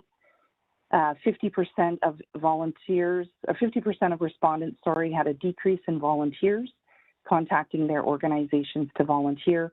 And like ONN's State of the Sector report, 61% respondents indicated a reduction in volunteer involvement. Resulting is 67% a disruption of services for clients and communities, coupled with 56% increased demand for service. Aside from organizations already impacted, the local horizon does not look great, close to 1 in 5 indicating they could have impact in the 1 to 3 months, and nearly half with potential impact from 9 months to 2 years. So alarming results, and as such, we decided to delegate to ask for the city's support in the Help to Road to Recovery and reduce barriers for volunteers to engage. Nonprofits and charities do not have the revenue to cover the costs, and the support from the city of Guelph in 2021 was met with great appreciation, yet as COVID persists, like all sectors, there is impact in this precarious landscape. Through your package and subsequent letters of support that have been received with requests for continued funding to cover the cost of the fee for the volunteer checks. The impact shown on slide 7 references the landscape of volunteer engagement, how it's been impacted by a variety of areas, including reduction, redeployment of staff, and that while some roles were transitioned to virtual volunteering, not all roles have even started re-engaging and recruiting volunteers. Anecdotally, in some examples, the return rate for volunteers is 25 to 40%. Reducing barriers, supports for the most vulnerable, investment in community. The road to recovery includes volunteerism. This is a child's volunteer tutor, a mentor for our youth, driving your sister for cancer treatment, or delivering a meal for your father. Nonprofits and charities are a vital core to our community. I respect the hard decisions Council has, and I appreciate the opportunity to delegate, and I thank you in advance for your consideration of this request. Thank you so much, Kim, for delegating. We appreciate it. Councillor Gibson has his hand up as a follow-up, and also Councillor O'Rourke. Yeah, thank you, for Kim. I mispronounced your last name. I'm sorry. Just a question. I've struggled with this one myself as well, because I volunteer a lot in the community, and I'll be doing my police record check again this year for baseball. This used to be funded by the police. We understand that last year they took it out of their budget. It's come to the city, and we do have reserves, and I'm more than willing to entertain continuing to fund this through reserves. But what about, again, honest question, completely putting my thoughts on the table here. What about like an understanding where we're going to phase out the funding over 3 to 5 years? So each year we can use some reserve funds and continue to walk it down until we get to passing that fee or cost off. Has your organization thought about that, and perhaps dialogue that with the organizations that rely on you for helping with the police record checks? That's a great question, Councillor Gibson, and I'm pleased that you've asked that. So a couple of things. We know that this past year, organizations have had really limited capacity, including PIN ourselves, to be honest, to have those conversations. But the realities confirmed through our most recent survey clearly noted that respondents are having difficulty to develop and transition, to recruit and train volunteers. What we're really wanting moving forward is a couple things. We would love to be able to fully engage in conversation around what does different models look like, including a hybrid model. Comparative analysis that we provided to Council indicated a variety of different price points, if you will, throughout mid-sized cities as a comparative analysis.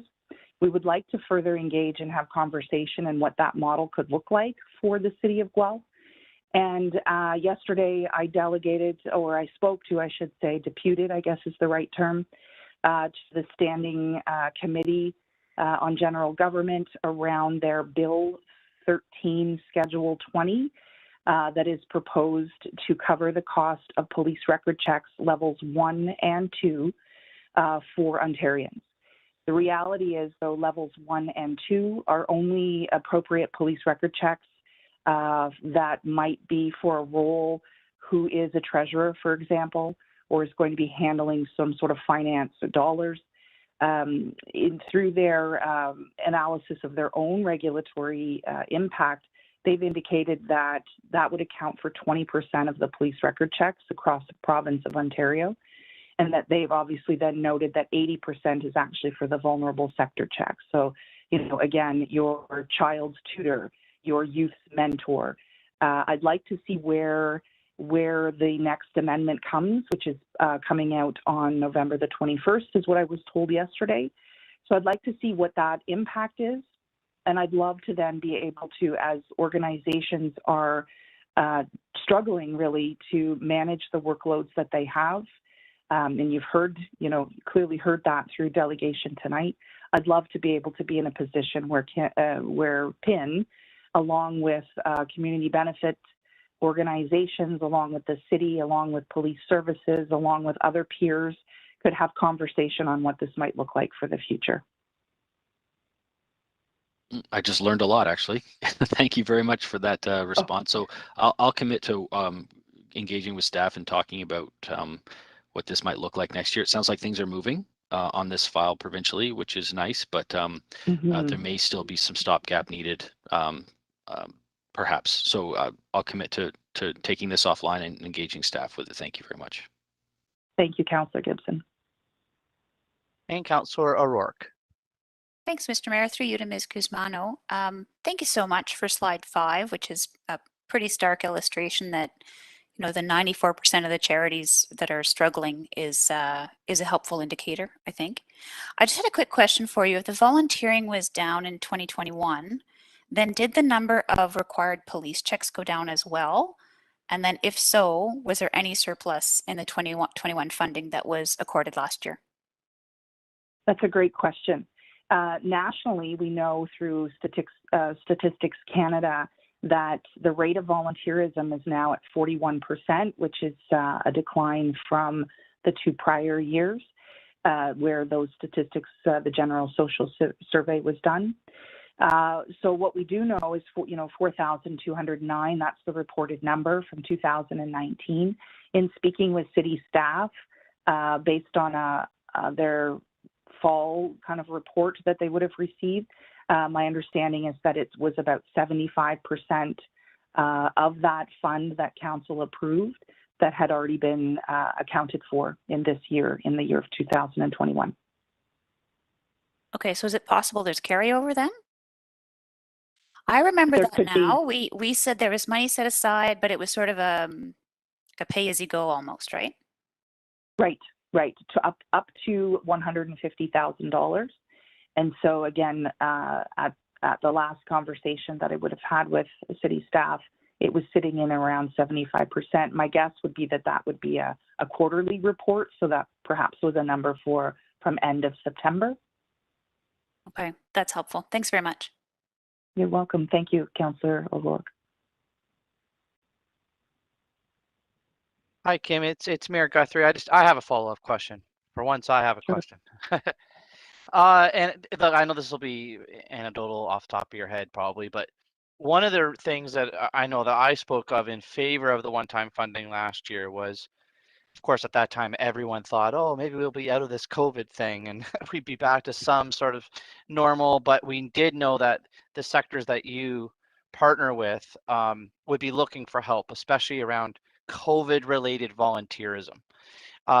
Was there any feedback from any of the people that you partner with where this funding did actually help with that COVID-related sort of focus of volunteerism? And can you see that? So did that happen this year? And can you see that, pushing itself into 2022? Thank you, Mr. Mayor. That's a great question. So the realities of what we're seeing at PIN is, again, around capacity. And in some cases, the COVID volunteer roles, a lot of that was around food security. And, those kinds of roles don't necessarily require a police record check. There's other means of volunteer screening, and we're a big proponent of the 10 steps of screening from Volunteer Canada. Where those volunteer police record checks would have gone to is when organizations are transitioning from in-person to virtual. For example, what comes to my mind is Big Brothers Big Sisters in Guelph would be moving to virtual volunteering for their mentoring program. Immigrant Services moving to programming that was more requiring small groups of people in unsupervised kinds of virtual opportunities. So what I see is a couple of things. Capacity of the organizations. I see that there is, as organizations are starting to begin recruitment, we know that long-term care hasn't even started. Hospitals have not started, they're not opening. Those kinds of volunteer roles will absolutely require a vulnerable sector check, a level 3, which in itself is not covered under Bill 13, Schedule 20, and that is 80% of the police checks in Ontario. I can also say that through PIN's experience, through that legacy agreement with Guelph Police Services, over a 7-year period, we had vetted over 1,100 roles. Each one of those roles was not one volunteer, but that particular volunteer position description that we would know have taken every step and every precaution around risk. Okay, and I think and I think my follow-up question there, I think you answered it, was just that as things start to open up, as capacity issues become better, then organizations are going to be starting to go back in person, which would then precipitate the need for more in-person volunteer checks as those volunteer opportunities grow for 2022. Absolutely, and as I mentioned in my remarks, one example of a return rate for volunteers at 25 to 40% is for a long-term care community.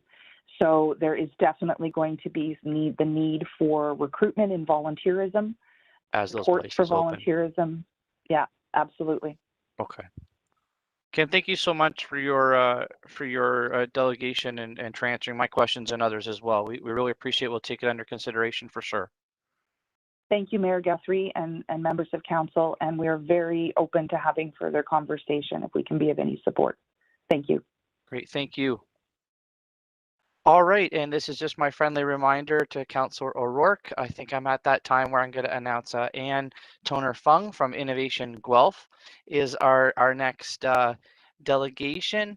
And I believe by video, I see your name on the screen there, Ann. And so to see if your camera turns on. And there you are. Wow, we wish we were where you are. I don't.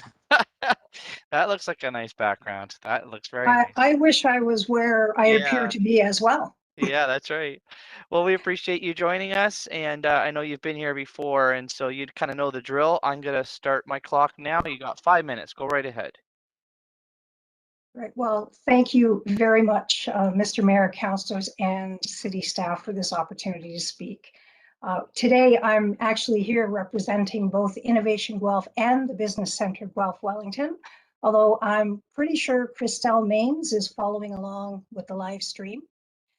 We decided to collaborate on delegating to this item, which so deeply affects both our organizations, and that is the business service agency agreements item.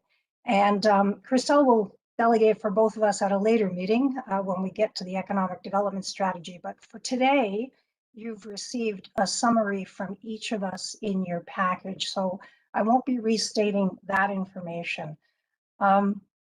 Basically, what I wanted to share is the way the Business Center and IG work together with other business service agencies in Guelph to provide a continuum of care to the micro, small, and medium-sized businesses that are the lifeblood of Guelph's economy.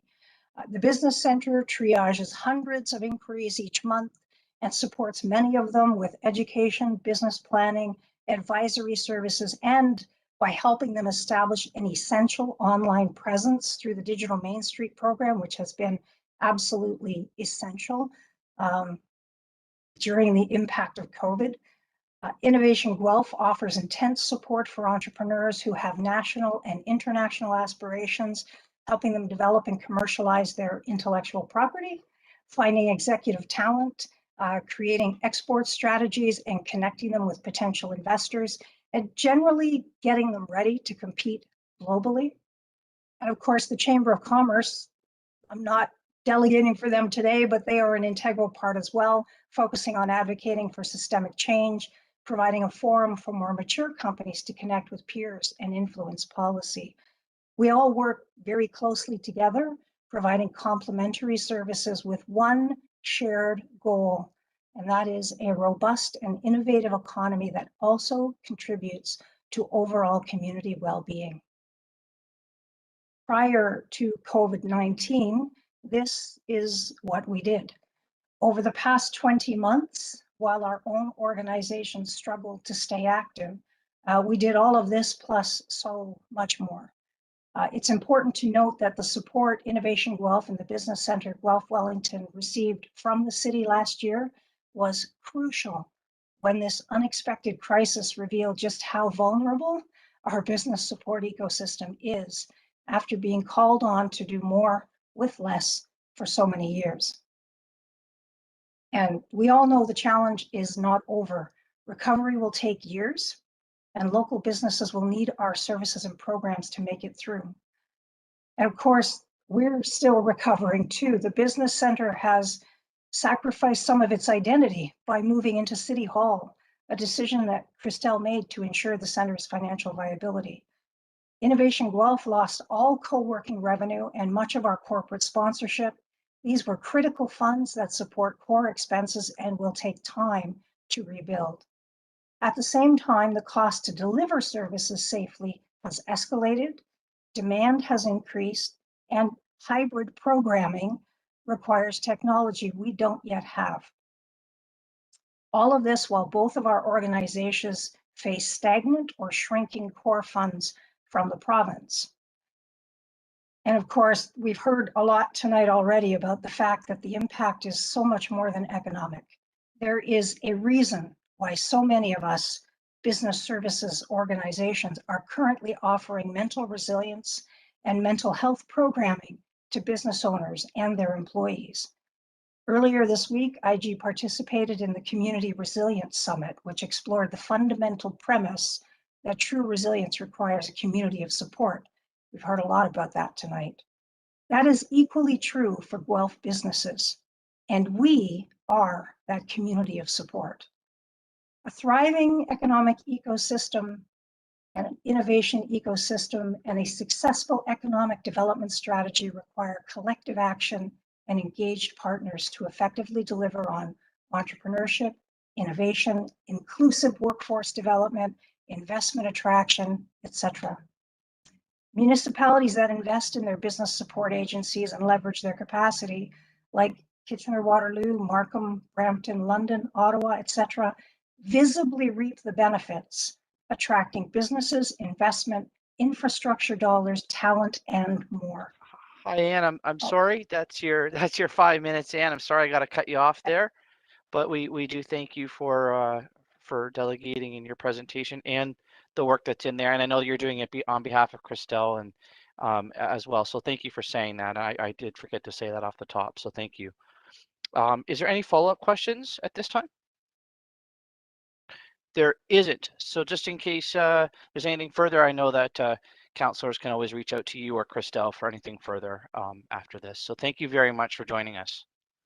If Dominic was here, she'd have lots of questions for me. Well, she's not, but yeah, no, she's had questions on other ones, but I guess on this one she's got to make sure she doesn't interact. So it's all good. I know. Yeah. Fair All right. enough. Thank you so much, and thanks for all you do. Appreciate it, Anne. Bye bye. Thank you for your time. Okay, next we have on our list here, moving through, we got a few more here to go, folks, is Shakib Cianni, the president of the Guelph Chamber of Commerce, and I don't know if she is, yes, by video.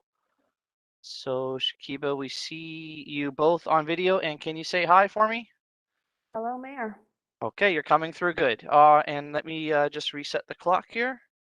And your 5 minutes starts now. Go right ahead. Thank you. Good evening, Mayor Guthrie, City Councilors, and staff.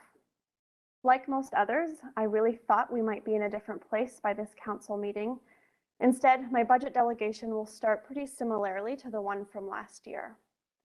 Unfortunately, businesses do continue to struggle to navigate their way through this public health and economic crisis, and we still look to all levels of government to be nimble and responsive to their ever-evolving realities. There are extraordinary pressures on businesses right now. Even those who have not been as negatively impacted by shutdowns, they too are struggling to respond to labor and supply chain shortfalls. The cost of goods and living are skyrocketing and won't spare most. The thought of additional tax increases does seem unfathomable. Economic recovery needs intentional and strategic investment. I hope your investment and prioritization decisions keep the cost and the ease of doing business top of mind.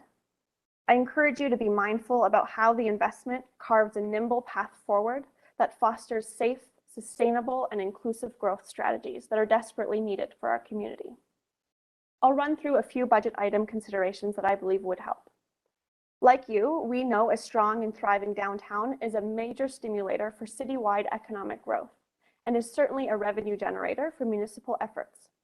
This is why I'm working alongside city staff, police, the DGBA, and social and health service providers to support businesses and community members downtown.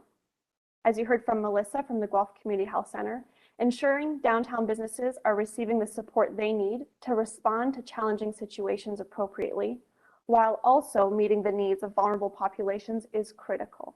The Welcoming Streets initiative must continue to be funded. You'll be hearing from my colleague Stephen Petrick from the Transit Alliance of Guelph, but I will affirm now that supporting the creation of a high-frequency, transfer-based network is needed by employers struggling to hire and retain staff. A public transportation system that takes people where they need and want to go with frequency that is reliable enables communities to attract additional economic development. According to the Canadian Urban Transit Association, for every $1 invested in transit, there is an economic spin-off of 3. Finally, Guelph businesses will continue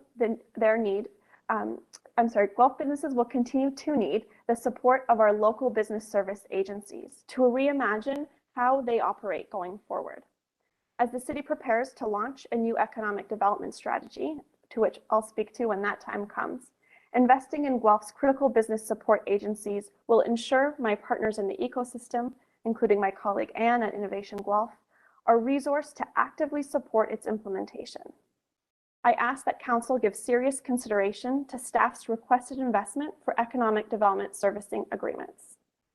A strong business network fosters a strong community. A thriving community enables a strong business network. Let's be united in our vision and efforts for a better, stronger Guelph. Thank you all. Thank you, Shakib. We appreciate your presentation. And Councillor Alt has a question for you. Thank you, Mayor Guthrie. Through you to Ms. Cianni. Ms. Cianni, and I know that you're aware that we are considering changes and the necessary funding for the changes to the public transit system. Your comments about high-frequency transit network caught my ear, and the question that I have for you is, what do you consider to be a high-frequency transit network? We had 3 different proposals on the table, and I'm just curious to hear what you think is necessary to move people in the interests of promoting a sustainable economy. I'd be happy to provide some additional technical feedback afterwards. Councillor Alt, thank you for the question. I do certainly rely on the feedback of TAG, and I know Stephen's going to speak to their opinion and position on this. What I know is that employers across the city, and certainly especially around the periphery, need reliable, frequent transportation that's affordable and accessible to the community, across all kinds of times of day, and that reliability factor is a key component. And so I'm happy to get back to you with some technical feedback on those. I don't have a specific position on the options, but I do have some feedback that I could give afterwards if that works. Thank you. I'll thank you very much, and I'll follow up perhaps with Mr. Patrick then. Thank you. Perfect. And Councillor O'Rourke. Thanks, Mr. Mayor. Through you to Ms. Cianni. So it's interesting to talk about transit because we obviously supported that the other night. We've heard about how our nonprofit sector is struggling, how the volunteer sector is struggling. And so we're trying to balance what is a giant budget and also an affordability with respect to property taxes. Can you give us a sense? And we know there's a K recovery. We know that some big manufacturers are doing just great. But can you give us a sense of what some of the businesses are contending with and how close to the margin some of them are? And if none of them are, great. But how sort of sensitive do we need to be with respect to the property tax load on small business and medium-sized business? Thank you, Councillor O'Rourke. It's a good question, and unfortunately not a perfect science as far as the response I'm going to give you, because you're right, it is a balancing act. The short answer is, yeah, a lot of businesses, especially SMEs, who are, make up over 60% of the economic drivers in our community across the province and the country, are at the margins. Depending on the sector and depending on the work that they do and where they were at in their own business model and business planning, that margin looks different. So additional imposition on costs is not ideal. In turn, as a business ecosystem partner, we know that we actually need investment and to drive economic prosperity with investment, and that comes from somewhere, and there's a recognition and an acknowledgement that needs to happen. It's why I implore council and work with city staff often to see how can we make sure that we prioritize the decisions now that are about ensuring that those investments support economic growth. And so where we can make a direct, there's a direct line of sight to that investment, to a return of cost savings or increased capital for businesses, then the investment is really palatable. So that's not a number, and I know that makes it challenging, but I just want to say that if we can ensure that there is a return on that investment that actually supports economic growth, then it's palatable. And where perhaps we have to make investments that may not have a direct line of sight to economic development, again, perhaps considerations into if there was ever a time to dip into reserves as needed to also achieve some other timely investments, then I would also encourage council and staff to consider that. Thank you. Thank you. And Councillor Gibson's hand went up there as well. So go ahead, Councillor. Thank you, through Mr. Mayor. Councillor O'Rourke opened the door, and I had a follow-up question that I wanted to pass along to Ms. Cianni. So thank you. One of your predecessor, Mr.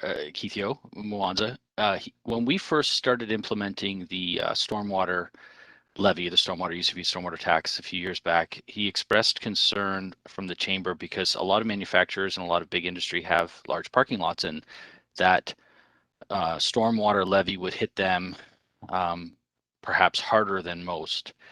I don't know if you've heard or your businesses have had the opportunity to look at it, but there is a significant increase coming to that stormwater levy, or proposed. I've posed the question on the budget board about moderating that, but it's about a 23% increase year over year to our stormwater use levy next year, about a 60 cent per month increase on the average home. But that doesn't speak to the businesses. Have you heard anything from your businesses, and perhaps maybe I'm starting the dialogue about that very real increase in cost? Thank you, Councillor Gibson. I haven't heard anything, and I appreciate you bringing that to my attention specifically as a line item. I'm happy to go back, and we certainly have a few members that I could tap on. But again, I will say that where there's a connection and a line of sight to what that investment means for the business, it's an understandable investment. If moderation exists, I would say that in the same way that we should be pulling into reserves as needed, if we can moderate and phase those expenditures over a couple more year period of time, I think that would also be appreciated. But I don't want to speak specifically on behalf of those businesses because I actually haven't heard. So I'm happy to also work with you and city staff to tap on some of those folks and get some more on the ground points. Yeah, thanks. That's okay. That's okay, and I appreciate your response. Again, I've put on the message board. I thought, well, I'll save it for my comments later, but I think we've been collecting pretty well on that levy to date. So I'm tempted to consider that moderating that next year as well. But I'll leave that to my commentary and questions to staff later. But thank you very much.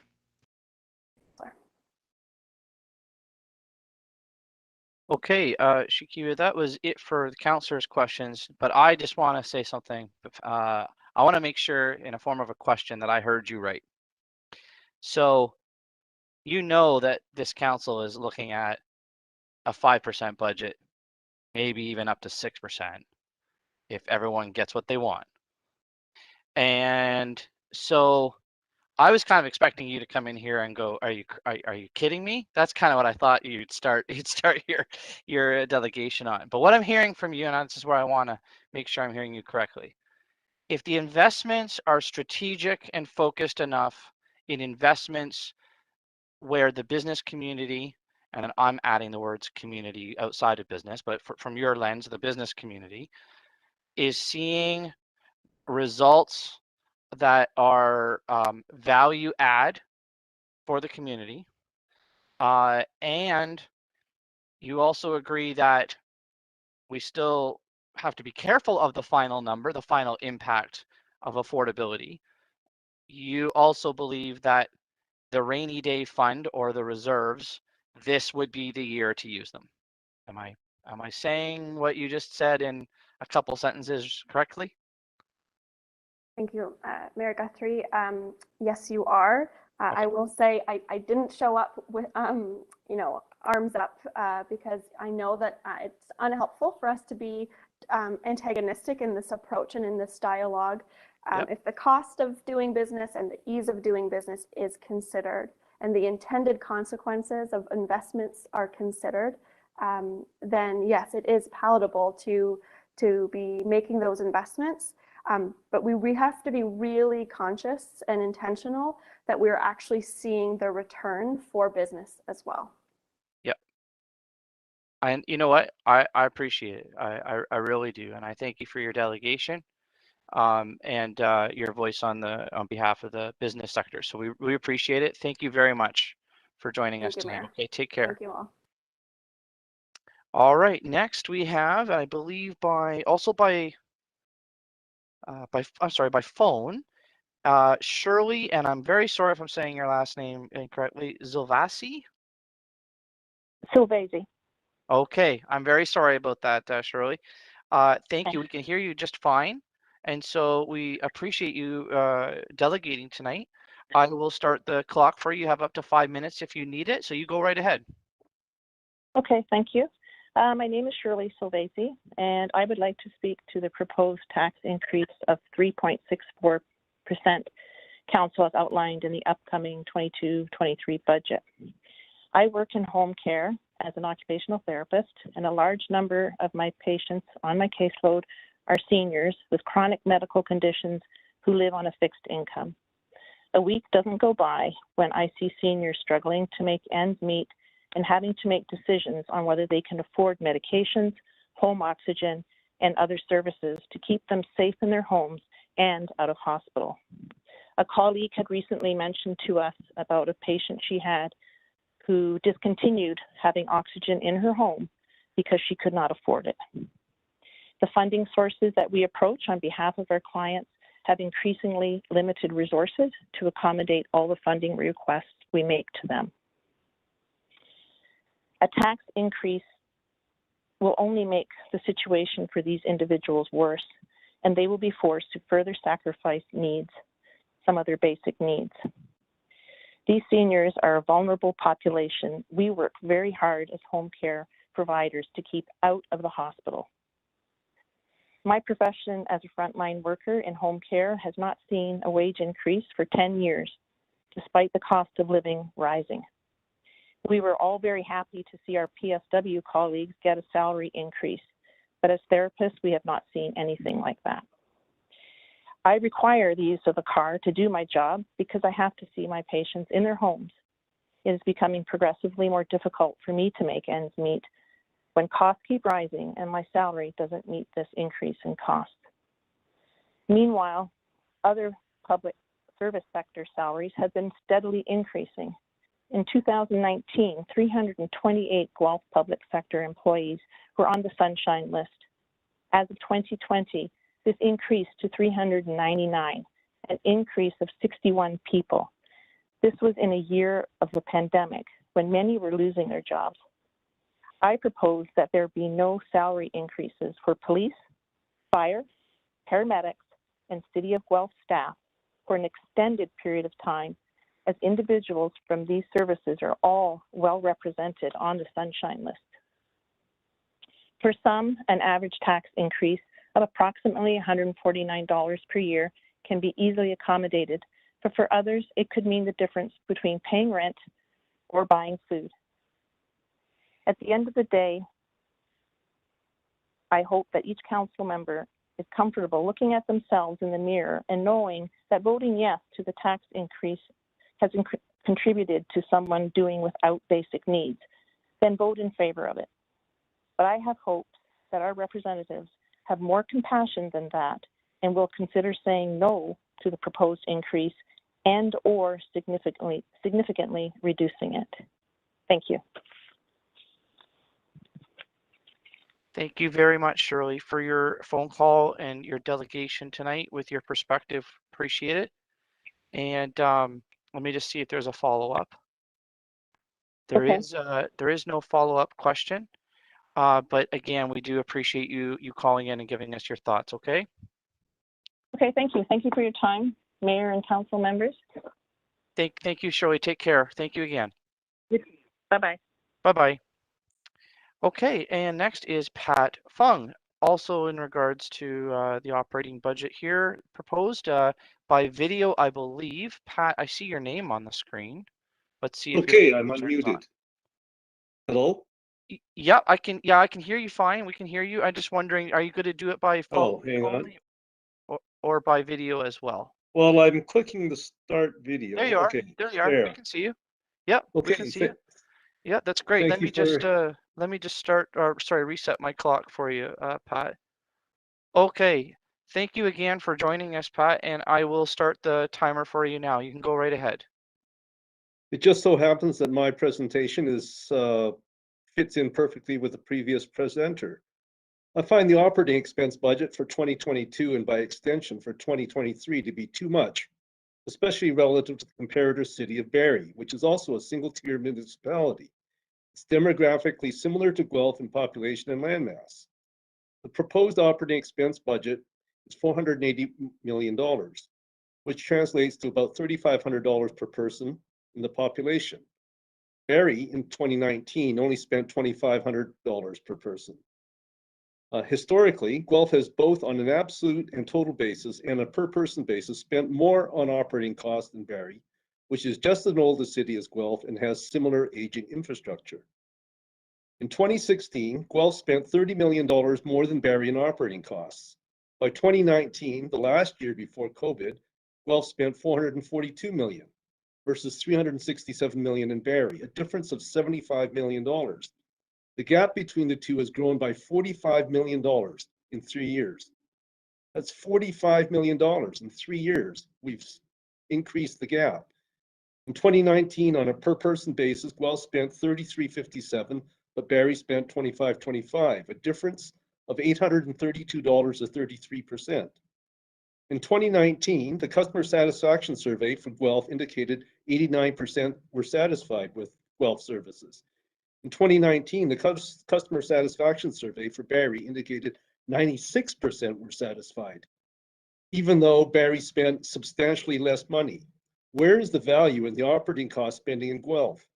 Guelph spends more on a gross basis on a smaller population base and spends more on a per person basis. Yet the customer satisfaction results are worse in Guelph than in Barrie. Big excuse in Guelph over its high operating costs has typically been we have no control over a number of expenses, and it goes on to list the library, policing, hospital, union contracts.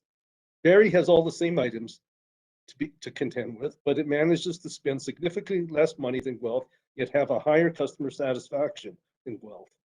In Guelph's strategic plan, value for money is emphasized. The value for money is clearly not displayed in these numbers. Guelph has to cut down on its operating costs. Last year, Barrie went through with a 0.92% property tax increase, which was only 1/3 of what Guelph had.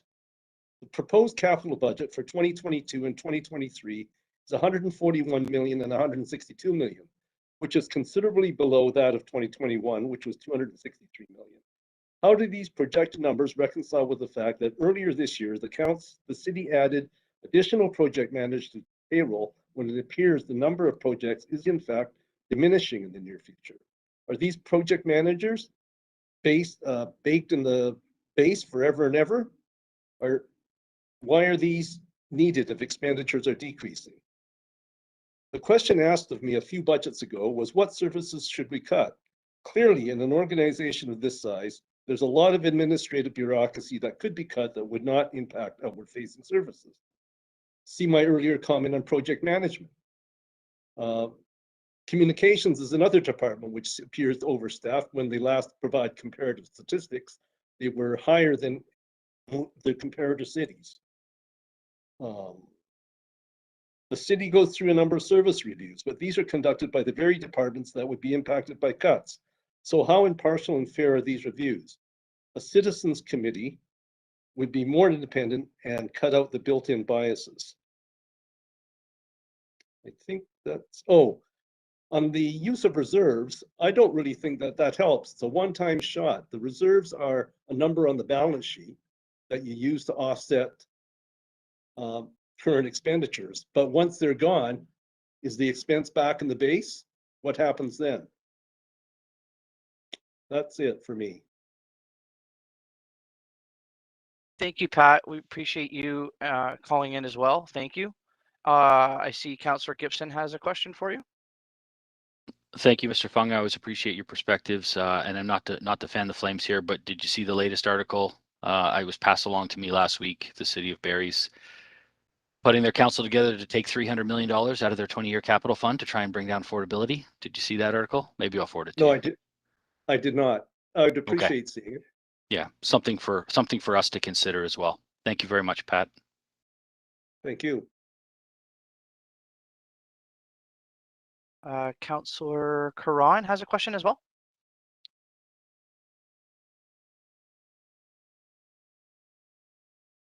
Actually, it's more a question for staff about our comparators, not for Mr. Fung. Every year every budget we have staff circulate the list Can of. Can I just hold you on that question then until after the delegations? Yep. Is that good? Okay. Great, thank you. And seeing nothing further, so again, thank you very much, Pat, for joining us and your points. Very much appreciated. Thank you. You as well. Okay, and also now joining us by phone, I believe, is Susan Watson. Let's see if she can hear me. Yeah, I can hear you. Can you hear me? Yep, you're coming through very clear. Thank you very much for joining us. And great. You know the drill here. Let me just reset the clock and you can begin right now. Go right ahead. Thank you. Mayor Guthrie and members of council, I very much appreciated the presence of Treasurer Tara Baker and Deputy CAO Trevor Lee at the breezy breakfast this morning to talk with the community about the multi-year budget process. This morning, I was concerned when I heard there is a possible move afoot to try to save money by delaying construction of the library. That train has already left the station. Any further delay on this council-approved project could trigger litigation with private sector partners. And beyond financial risks, the very serious risk is reputational. Mayor Guthrie, you promised to get rid of the Guelph factor. Well, Windmill Developments took on a project where an RFP went out that included properties we didn't even own. The plans and designs have already gone through several iterations. If this project is delayed and we lose the involvement of Windmill, what reputable developer in their right mind would ever want to touch this project or work with the city of Guelph? It would be the Guelph factor on steroids. And we haven't even touched on liability connected to the failure to meet accessibility standards. Don't even think about delaying the library. The main thing I was intending to speak to today is the hidden cost of growth. I would like to see the public subsidy of growth spelled out clearly at budget time. And in asking for this, I acknowledge the ongoing work achieved by Ms. Baker and her team to date to work towards this goal. The budget presentation you saw earlier this week told you there is a $4 million annual funding gap for city building over the next 25 years. How does that stack up to the shortfall between the real cost of growth and what is covered by development charges? Coming out of the development charge update a couple of years ago, the projected cost of the tab to be handed to citizens for the shortfall was $122 million over 10 years. That's $12.2 million per year. I understand that's come down slightly because of recent changes in legislation, and I don't know exactly what that new figure is. As citizens, we pay for that shortfall in the cost of growth in two ways, through our property taxes and through our water and wastewater bills.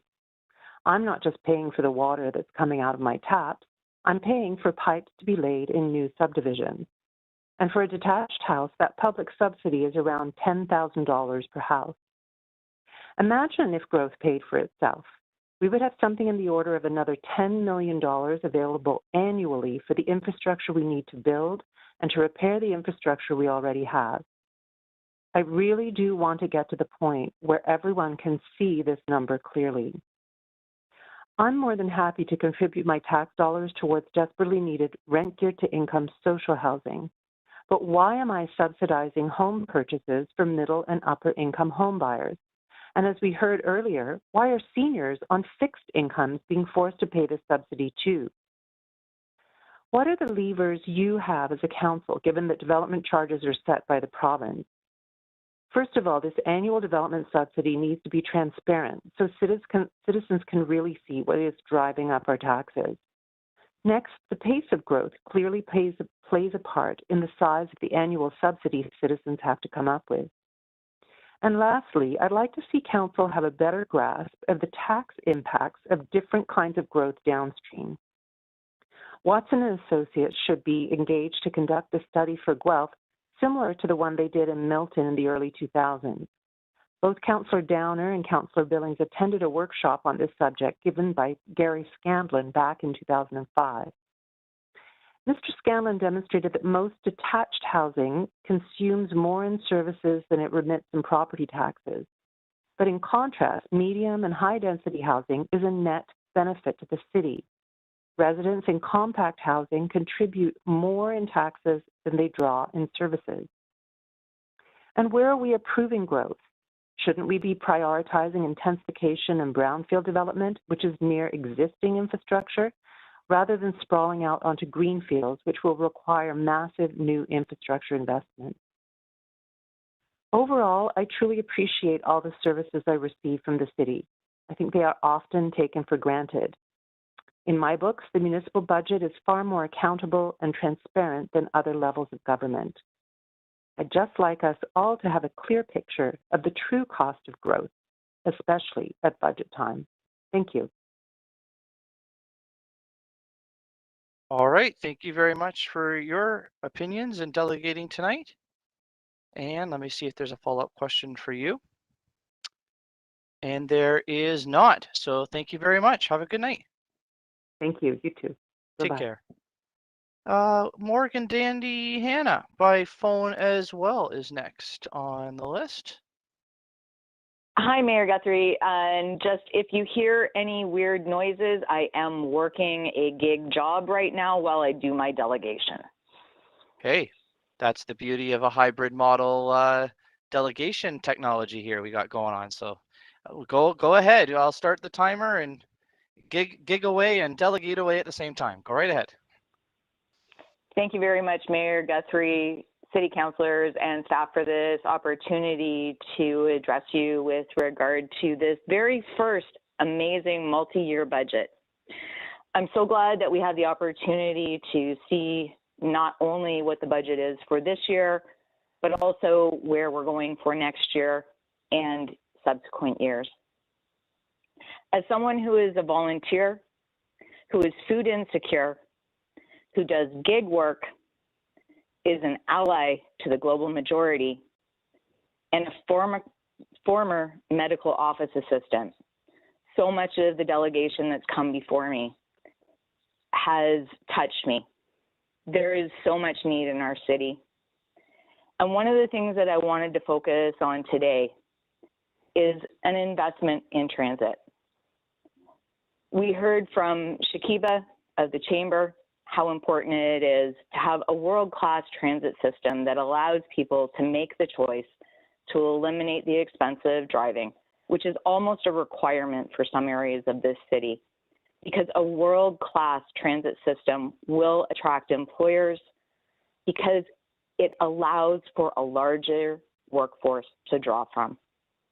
When we have a more mobile system where people are able to get where they need to go without having to get into a personal vehicle, we are a better city. I chose to give up personal vehicle ownership and have been relying on the car share in the city, my feet, and transit. Investment in transit, especially in the areas where we have to do intensification, will draw people that want to no longer have to have a car. And there are more and more of us that are coming along. So as we are looking at changes to how we allot parking for various areas of the city, we need to ensure that our investment in transit continues. And as our CFO has let us know on many occasions, part of why we've brought things forward is because of the opportunity for grants. Something else that I wanted to just mention is the climate benefits. Because of the electrification of the transit system, yes, there is a large investment that is required at this time, but the benefits that that will have through climate and even just not having to deal with diesel fumes from our buses anymore would be great. Something that came up for me tonight with regard to the GNSC, and it's just a thought. Maybe it's time to investigate operating a true partnership with the GNSC and the city through a board relationship similar to the library or the Elliott. I don't know if that's something that's feasible, but it just seems that the GNSC provides so much for the citizens of Guelph that it may be beneficial to everyone to investigate having something of this type of relationship. And finally, I just wanted to mention and reiterate that delaying any capital projects that have already been approved by council is how we ended up with just the basic central library that we are getting after nearly 30 years of deliberation by various councils, which I haven't been around for all of it, but just what I've seen over the last few years, it pains me because libraries are where the most marginalized in our community are able to get a little bit more equity in our city. Thank you. Thank you very much, Morgan. We appreciate you calling in. And let me see if there's a follow-up question for your delegation, which there is not. So again, thank you very much. We'll let you get back to your gig. Thanks so much. Have a great night. All right. Take care. Got two more on our list, everybody. And so our second last one is John Fisher, also joining us by video, I believe, from the Guelph Hiking Trail Club. John's joined us before, so let's see if the video turns on there.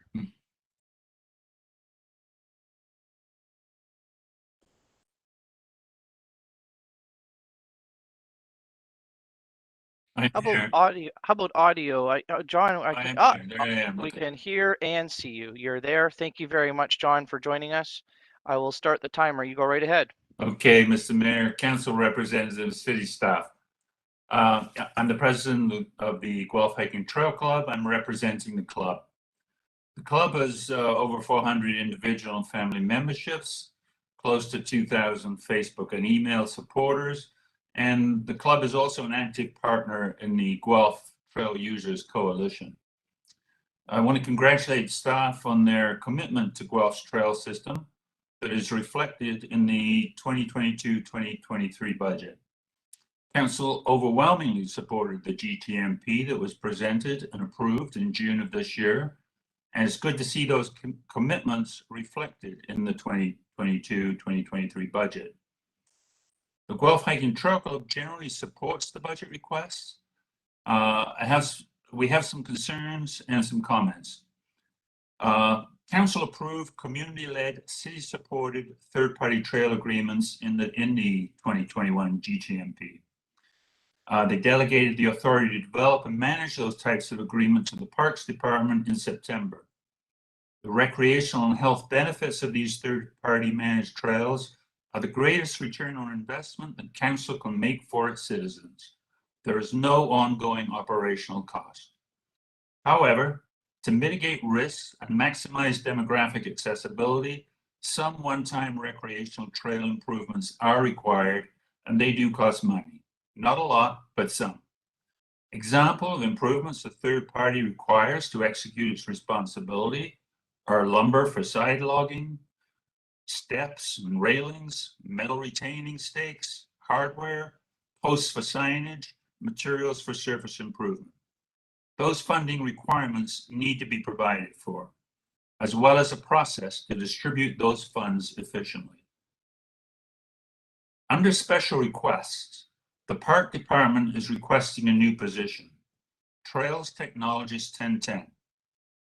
Trail user groups need a primary contact who will follow up, inform, navigate, and assist in making sure that concerns are being addressed. And related components of the GTMP are moving forward. Under the existing structure, that is not happening very efficiently. So if those kind of KPIs are incorporated within the job description of Trails Technologists, then we would urge council to support it. We are very concerned about PK 0075, the proposed new downtown pedestrian bridge, $1.1 million slated for construction in 2022. The justification and citing of the project are safety concerns and preventing pedestrians from using the GJR as a pedestrian access route to downtown. The adjacent GJR bridge has a life expectancy of another 5 years. An EA has just been put in motion to consider reconstruction options for Allen's Dam, the stranded Allen's Bridge, and the existing McDonnell Bridge. RB 0013 includes fund allocations in 2023, 2024, and almost $8 million for construction in 2025. These three projects all cross the Speed River and lie side by side within a span of about 30 meters. They all share a timeline within the next 5 years, yet they are being treated as three distinct and separate projects. Construction of the downtown pedestrian bridge in 2022, without consideration of the potential integration opportunities of all three projects, is premature and may reduce or eliminate safe active transportation options for unimpeded trail connectivity to cross Macdonell. I urge Council to delay this project and direct staff and the GJR to work together on this major gateway to the downtown to ensure the city's taxpayers are getting maximum benefit from the planned investments, even if the funds are largely derived from grants and development charges. Thank you. Thank you very much, John. Stop the clock here. Let me see if there's a question as a follow-up for you. There is. Councillor O'Rourke, please. Thanks, Mr. Mayor. Through you to Mr. Fisher. Thank you very much for pointing out the 3 bridges downtown. I think that's really interesting. I just wanted to clarify what I think I heard you say. You said the Trails technologist is required so that user groups could contact that person in order to make sure the work is being done or to accelerate work. Did I understand that correctly? You did in a way. There's a lot of stuff within the GTMP that relates to everything that the trail users want, and so and as well with the third-party trail agreements, we obviously have to navigate different departments in the city to make those things come into effect. So we need a single person really to go to who can navigate that territory for us. Otherwise, it just won't get done. The work won't, or the work isn't getting done now. We're often asking for whether it be land layouts, property layouts, that kind of stuff, and it's just not coming to us in a timely fashion. So we're not able to finish the projects that everyone agrees we should be working on, basically. Sure. Okay, I appreciate that. So then I would just have a quick follow-up question for you, Mr. Fisher, that those trails are primarily recreational, or are they active transportation links? They're recreational. Okay. Okay, great. Thanks very much. Thank you, Councillor, and thank you, John, again for joining us and your advocacy and delegation tonight. Take care. Thank you again. Okay, thanks. And our final one here for the night, for our delegation night for the budget, is Stephen Petrick from the Transit Action Alliance of Guelph. And I believe Stephen is going to be joining us by phone. Stephen, can you hear me okay? I can hear you. Can you hear me? Yep, you're coming through great. Thank you very much for joining us again. And I'll start the timer right now. Go right ahead. Good evening, members of council and city staff. I'm here tonight on behalf of the board and members of TAG to address the budget. And we thank you for listening, reading our correspondence, and ditto to the chamber and other delegates' comments on transit. It's unclear when many people will once again consider transit as an option. Many people who used transit before are not during the pandemic. So as more service might not result in higher ridership immediately, those effects will take time and patience will matter. As a member of CUDA, of which Guelph Transit is also a member, we have attended various meetings with other transit agencies from across Canada, learning the different strategies to build back better and regain ridership after COVID-19. A StatCan study from August underlines the danger. 4 in 5 people who left public transit for other forms of transportation chose a private car. If this pattern solidifies, it will have enormous climate consequences and irreversible impacts on urban land use. But a greener, more socially inclusive recovery is possible. We know building public transit creates good middle-class jobs, often attracting private investment in the process, makes significant strides towards our climate goals, and is an essential ingredient to an active mobility to our community. People won't ride public transit unless they think it's safe. This means clean, not crowded, and riders wearing masks. It also means having reliable vehicles. People also won't ride transit unless it's convenient. This means frequent service so riders don't have to wait for hours, which will push those who can afford into individual cars. As the economy reopens, ridership is increasing. If we don't keep transit operating safely and conveniently, those who can afford it will drive. Those who can't afford it will wait. But transit is more than keeping communities connected, reducing emissions and congestion, and providing transport options to more people. It creates jobs and can contribute to the recovery ahead. Building public transit infrastructure is a proven investment in economic growth, and we need to continue it in Guelph.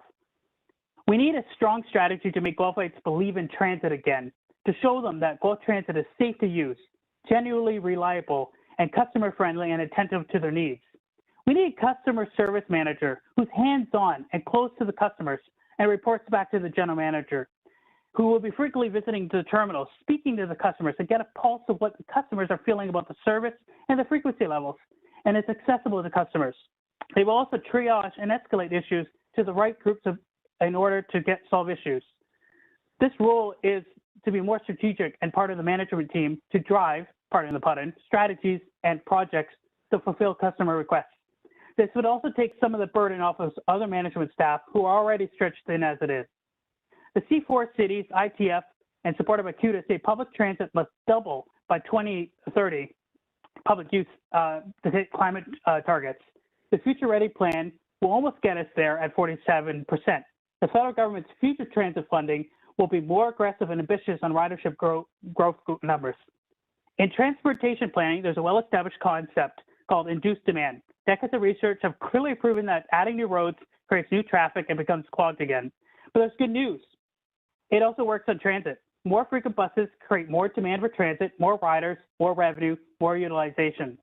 We appreciate Councillor O'Rourke's motion regarding interregional transit needs. We need to expedite this. The Link to Watershed proposal is a great place to start the discussion and go from there. It has growing support from student unions, chambers of commerce, and some other city councillors. We're still years away from hourly GO service, so why not have local buses fill the gaps by creating a schedule that makes transit frequent, attractive, and competitive? Remember, Metrolinx is in the business of not providing local transit, but in the business of moving people longer distances. Building more roads means you get more traffic. But if you provide better and frequent transit, you enable people to leave their cars at home, creating new journeys and opening up new possibilities that otherwise would have not existed. It was true before the climate crisis, and it takes on a greater sense of urgency today. So let's imagine the kind of community that is possible when fast, frequent, affordable, and reliable transit connects them to where they need to go. Let's make transit in Guelph better once and for all. Thank you very much. Thank you, Stephen. Appreciate again you delegating. And I got a question from Councillor Gibson. Yeah, thank you through you, Mr. Mayor, and thank you, Mr. Petrick. That was terrific. Question: one of the obvious and sort of low-hanging fruits for transit would be to encourage and promote those who live and work in Guelph to ride transit. And the most obvious example of that would be people riding transit into the downtown core to go about their daily work, maybe to City Hall or maybe to one of the buildings nearby. One option council would have to help encourage that behavior and stimulate that behavior would be to continue reducing the tax funded portion of the parking downtown. Could I get your perspective on that?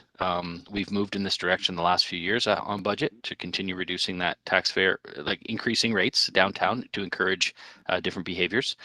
Can you give me your perspective on how that might be a benefit to transit? Councilor Gibson, you're hitting the nail on the head. That's one of the strategies that a lot of cities are using by making it less attractive to park. You make transit more attractive to ride. It's been working in a lot of communities, and I believe Kingston's currently going through that right now with Brent Tober. Oh, I'll never get his name right. Toberham. Oh gosh, terrible. He's gonna kill me. But yeah, I think that's a right path to be going on right now. I asked this question because I legitimately had this conversation with a few people. Like my life takes me to Toronto, to Burlington, and perhaps I'm not the demographic they're targeting, but for those who work downtown and travel downtown every day, perhaps that's an option for some to start taking transit. So I really appreciate your input. Thank you. Thank you. And that's it, Stephen. So thank you very much again for joining us. Thank you very much. Have a good night. Oh, wait a second. Oh. Stephen, are you still there? I am. Hello. Councillor Alt, did you have a question for Stephen? Yes, I did. Okay, go right ahead. Thank you, Mr. Patrick, for attending. I said when Ms. Cianni was speaking that I would perhaps do a follow-up with you that she was not entirely familiar with. She had made reference to transit and improvements to transit with essentially higher speed, more efficient, more effective transit. And because that's before us with within this budget, I was wondering if you could comment on that, please. And especially with regards to the grid system. Yes, the grid system, I mean, it's what we've been advocating for, so it will make transit efficient and more reliable. There's a lot of little things that need to be sorted out, and I know staff will work on that once it's approved, they'll work on that stuff.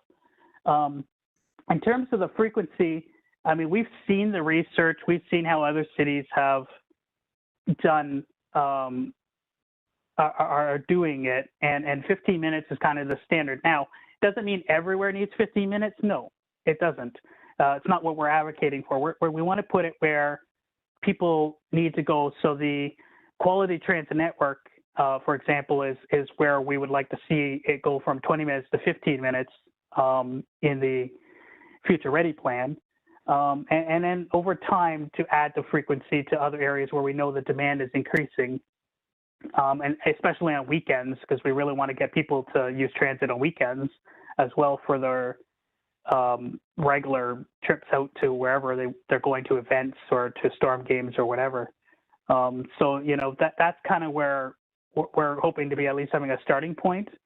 And we do understand transit's concerns because, you know, I think they're worried that if we put the high frequency plan forward and it falls short, that a future council might cut back on it. And we don't want to see that. So for our group, I think a compromise would be to look at where we can increase frequency on the high quality transit network first, and then go from there. Thank you. Just following up on your parking answer, which I appreciate. It also strikes me that if we wish to get people using transit, not only do we have to perhaps reduce the ratio on parking, but we need to make transit more attractive by making transit more attractive. And that would strike me that both the frequency and the grid system is part of that. Do you agree? I do agree. And keeping fares at an affordable rate. And I understand the RC ratio, but I also understand that the more riders you get, the more revenue you get, the more gas tax you're going to get. I mean, it's a win-win-win situation. Yeah. Okay. Thank you very much. Okay. Thank you, Mayor Guthrie. Thank you. And Stephen, Councillor O'Rourke, and just before you ask your question, Councillor O'Rourke, I just want to remind everyone, I know this is our last delegation, but if we could try to keep our questions focused on budget and not on policies that we just approved 2 nights ago, that would be great. Councillor O'Rourke. Thank you, Mr. Mayor. Through you to Mr. Petrick, just a quick question for you. There's $1.4 million in the budget for digital signage, and there's $400,000 just for the, feasibility study, and then $1 million in 2023 for this digital signage that we don't know where it's going to go yet, right? So in your mind, would you rather that money be spent on the system itself or on digital signage? Do you think that could wait? I did see your question on the budget board about that.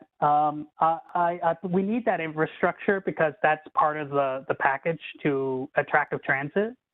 And not everybody's got a phone to track the bus when it's late or see that. So that I think that's a good investment, and it's kind of part of the overall package for attractive transit to get people on it. So just one more question, Mr. Mayor, through to Mr. Petrick. Would you say that's an enhancement for existing users, which is fine, or an attractant for users who aren't already on the bus?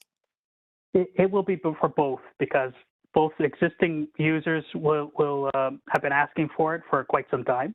And I know it's been on the budget radar since we were in the 200s. And it will help us in the future as we grow and more people come to transit. Thanks.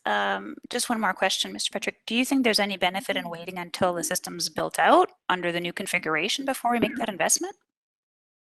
I think because where they're aiming to put it, which is going to be Guelph Central Station and the University of Guelph, I believe, and I think a couple other hubs. I think those are the critical spots you want to start with. So I think those are where you go, but the rest of it you could possibly delay the rollout on further out for some of the other areas. But I think you need it at GCS and you need it at the university for sure.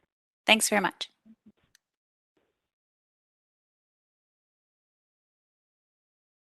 Thank you. And for real this time, Stephen, that is the end. I'm free to go? Yes, you've come to the end of your stop. Please get off the Thank bus you. now. All right. Thank you very much. Okay, everyone, that was our delegation night. Thank you to everyone that delegated. Before we continue, I think a 5-minute break is warranted. During the 5-minute break, I would ask everyone to please make sure that you're focused on budget questions and knowing that the budget board is open and that can be where things can be posted. Our staff can take things away and answer things. Also heads up before the break too, I usually ask if people are willing to sort of state out loud their intentions for budget night. Now this is a little bit different this year. Number one, it's like 2 weeks, I think, before the budget, which is, I think this is maybe the longest sort of break between the delegation night and when we come back for budget. But we also have the budget board being now extended until next week sometime, I can't remember. And so I can totally understand there may be some takeaways and people need to get answers and continue to work with the budget board and get answers. So if you have an intention that you absolutely know about tonight, state it out loud. I mean, that just at least gives the staff the heads up and the public the heads up.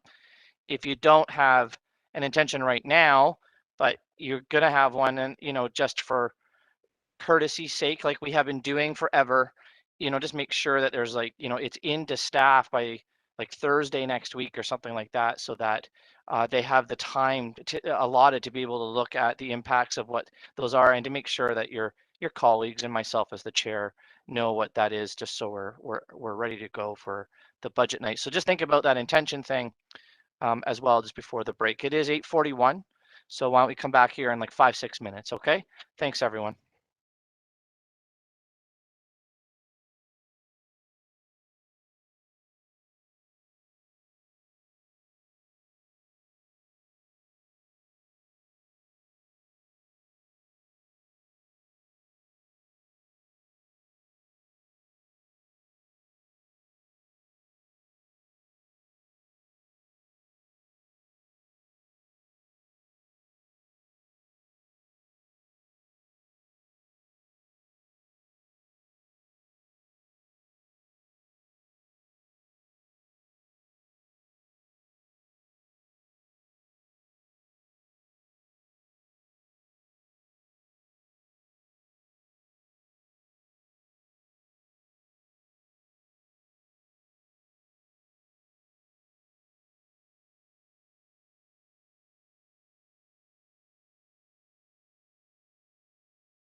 Okay, I'd like to call the meeting back to order, and the winner is Councillor Gawler.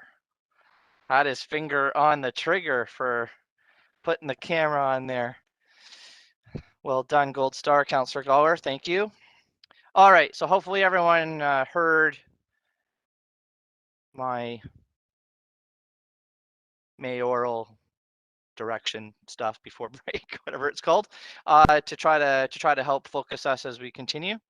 So let's go questions.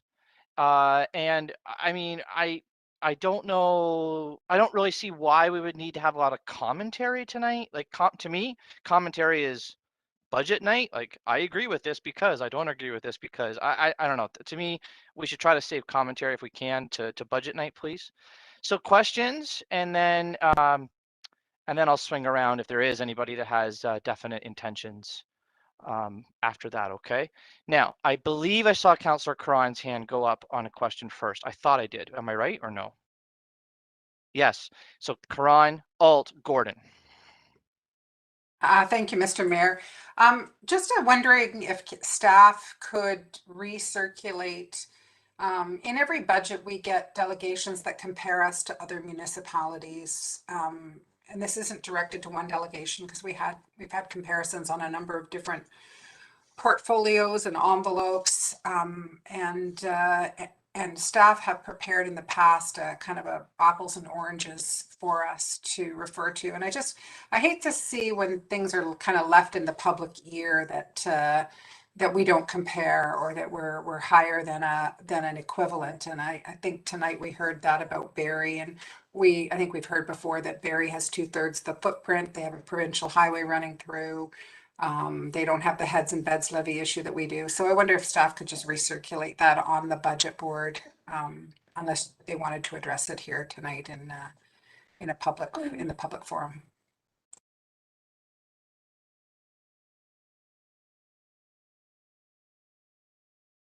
Through Tara, the go mayor. ahead. Yep. And I'm sorry to interrupt you, Tara. I was just trying to wonder who was going to answer there. And as I've said in the past, whichever staff is going to be able to answer, just jump in and answer. It's again a little difficult with some of you being away, some of you in the room. So just whoever has the answer, just jump in. Sure. I was just going to say we'll definitely circulate that and put it on the message board. Awesome. Thank you. Gordon and then Alt, please. Thank you, Mayor Guthrie. It's a question, I believe, for DCAO Clackbush. Colleen, I apologize if I'm making you repeat yourself, but since our meeting on Tuesday, I've had several inquiries around the confusion that I know you can clear up around the fact that our items this evening discussed in detail around the GNSC and the Humane Society are not on the budget, but there is staff support for adding them to the budget. The two explanations that I'm looking for you, unfortunately, to repeat are, why is that the case? And what do we, as councillors, what's the best approach to bring those forward, knowing, as we've heard tonight, that there's a lot of public will for that? Sure, and through the mayor to Councillor Gordon. Absolutely. So the CBAs, we have a number of different CBA organizations, and staff renegotiate those agreements as well as look at the cost of living increases in any given year, and that gets included in the base budget. And I, as the Deputy CAO, have the delegated authority to sign off on those. And so that happens regularly, and you don't normally see any of the CBAs split out. You normally just look at them as a holistic pot of money, and you don't get into the individual CBAs because that's delegated to my role. However, both of the increases for the GNSC and the Humane Society are significant. They sort of exceed what I felt or we felt was a threshold for what was appropriate to just authorize under my delegated authority. And so we didn't feel that it was appropriate to just do that and simply include it in the base without breaking it out and having council have the opportunity, simply because of the order of magnitude of the increase for both of those organizations. So certainly staff were part of negotiating those agreement extensions presentations, looking at what the KPIs and the measurables are, looking at what the amounts would be. I can certainly provide more detail on either of them if required, just because I know some questions came out of the delegations and we're happy to do that. But we certainly don't want to leave anyone with the impression that staff don't support them. It's simply that it exceeded what we felt was reasonable to do under my delegated authority, and so we wanted to bring that to council so that you had the opportunity to review them directly. Great, thank you. Sorry, the second part of the question then was, bearing that in mind, what's the actual mechanism for accomplishing what it looks like we all want to do? Sure. So through the mayor to Councillor Gordon, there's a number of different, these are two of the, I think they're called strategic investments. Tara's probably going to have to help me. There is a list. These aren't the only two. For example, the transit. There's, I'm blanking on what some of the paramedic, and sorry, I'm coming up with the public services examples because they're the ones top of mind. There's a number from across the corporation that are included in a list that are those strategic initiatives that are broken out and that you as council need to, in essence, vote in. And so I don't know what the mayor's plan is for December the 2nd, whether you're going to go through those in a list or whether one of you would need to make a motion. But those strategic city building investment items are all included in a list that you can find on our website, and you as members of council would need to add them in because they have not currently been included in the base. And I'll look to see if Tara, did I get that close enough to write? Thumbs up. Okay. Thank you very much. Great. So I want to go to Councillor Alt and then O'Rourke, Downer, Gibson. Thank you, Mayor Guthrie. My question was similar to Councillor Gordon's, with the request that much of what you have discussed and including some of the measurables and the metrics be succinctly presented on the bulletin board. Another aspect of it, however, relates to the Safe Streets initiative as well. And I know that there are 3 different initiatives, but they all come with large price tags. I was wondering if that one could be included in.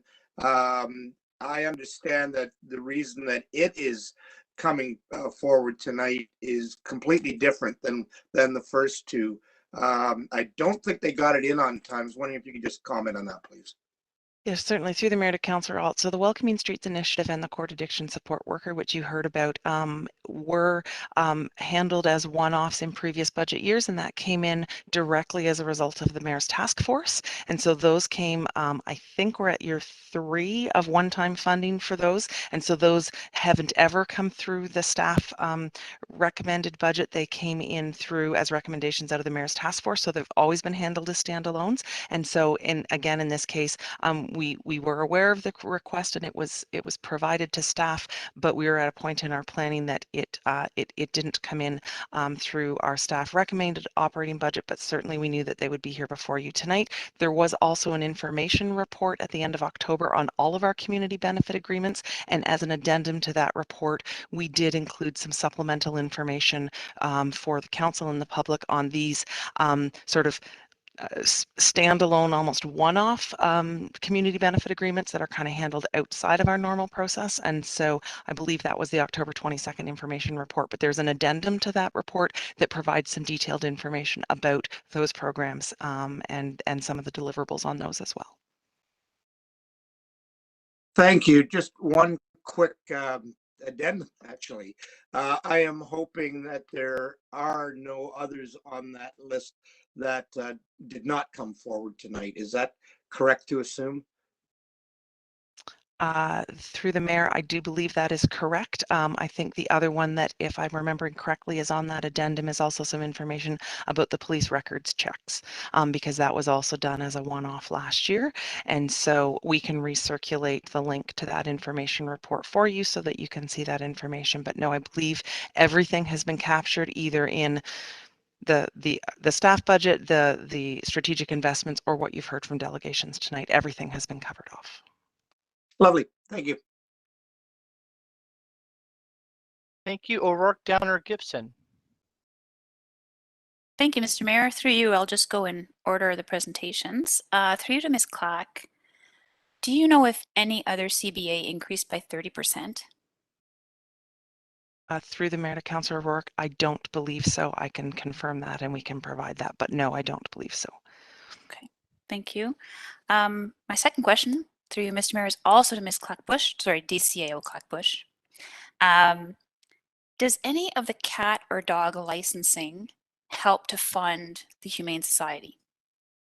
Through the mayor to Councillor O'Rourke, yes. And so if you'll indulge me just for a moment, I want to give a little bit of a longer explanation because there's two streams of funding for the Humane Society. So they have a $600,000 and about $60,000 amount that they receive annually. That's the contracted and negotiated agreement for the animal control services that are legislated. And we do use our licensing fees to offset some of that cost. We receive about $240,000 a year. We do then the ask that's before you is the additional $150,000 for those non-legislative things, the education and the outreach. We have been funding that as a one-off for the last couple of years, but what you're seeing before you now is a request to incorporate the entire amount into one CBA. So the 660 that's still existing in base, because that's legislated, we'd have to provide it whether the Humane Society did or not. And the additional 150 that you see before you, that would get rolled into one agreement that would then not have to be retendered, renegotiated. It will be one CBA. And yes, for example, the cat licensing funds go into what we actually call our cat welfare fund, I believe, and that money is used. So that is a direct transfer. We bring the revenue in and we use it directly to offset the Humane Society expenses, but certainly the 660 plus the 150, I think that's 810 if I'm doing math quick in my head, our $240,000 in licensing obviously doesn't cover the full cost, but it does cover a portion of it. Okay, and just if you'll indulge me with another question about the cat and dog licensing, we know there's been a huge increase in pets during the pandemic. Have those revenues for the licensing increased proportionally as well? So through the mayor to Councillor O'Rourke, we'll get something on the budget board for you. Ms. Baker and I were actually chatting about that earlier this evening. The one thing, yes, because I asked that of her, did we see it go up? However, with City Hall closed, because licensing it isn't optional, but it is because people have to come in to pay it. It's a bit on the honor system. We actually saw a drop in some of those revenues, but between Ms. Baker and Mr. Godfrey, we can provide you with the exact detail of that on the budget board. And certainly with the influx in puppies, COVID puppies, we would hope to see those licensing fees increasing as a direct result. Great, thank you very much. Through you, Mr. Mayor, I don't know if this is still Ms. DCAO Clackbush. We heard from the volunteer from the PIN network from Ms. Kuzmano that there's 75% of the fund for police checks that's been processed this year. Do we know if there's any surplus in that fund that can be applied to next year or to be applied to their request? So through the mayor to Councillor O'Rourke, I believe that, first of all, we'll get information back to you on the budget board. I believe that there is, we only have the spend up until the end of Q3 at this point. So while there is a surplus, we don't yet know whether there will be a surplus to turn over or not. So we can get back to you with the exact figures on what has been spent year to date. But because it is only billed quarterly, we don't have the final year-end numbers to be able to provide you at this point. Okay, thank you. I appreciate that. I have one last question, and it is for Ms. Baker, I think. And I feel like the Grinch here, but we heard people talking about people making choices about oxygen or not, right? So I am looking at the budget and trying to see where we can share the love. So Ms. Baker, the question about the Claremont B secondary plan funding and the timelines, I wish I was clear in my mind what the right question to ask you is. When will we know what the community event, no, not CBAs, they're CBAs, but they mean something different. When will we know when the charge for libraries, all the soft stuff that came out of the hard DCs, when will we know how much that is? And also, is there potential to push out some of the Claremont B secondary plan spending, given that we don't know if there'll be an appeal when that secondary plan is passed? Like, will that impact our timeline at all? So first off, the community benefit charge, which is very similar to the community benefit agreement. The community benefit charge is, we've just kicked that off and we'll be back in front of council. We'll know for sure in the first half of 2022. We're targeting June for the bylaw approval. So we don't have that at this time. I would say though, however, that most of what you're like in terms of Clare Maltby, most of that, because a lot of the upfront underground and the roads and the things that you're seeing are mostly DC funded. So we'll still absolutely respond on the message board to your question, but those types of projects are really not likely to have a significant impact on the tax levy. And the reduction that you're kind of looking for. I would say that we are in the midst of drafting up a response in terms of the question on Tuesday night or Tuesday during the day about what are the levers that are available to council, and so that should be up and sent out to you tomorrow. Okay, I appreciate that. So you mentioned that capital is DC funded. But it'd be helpful to understand what the operational impacts are as well. If that's pushed out, then you have fewer people working, or you have fewer capital projects that people are working on at the same time. So it'd be helpful to understand that. Okay, thanks very much. Thank you. Downer and then Gibson, please. Through you to Deputy CAO Blackbush. So this is on the welcoming streets and the addiction one as well.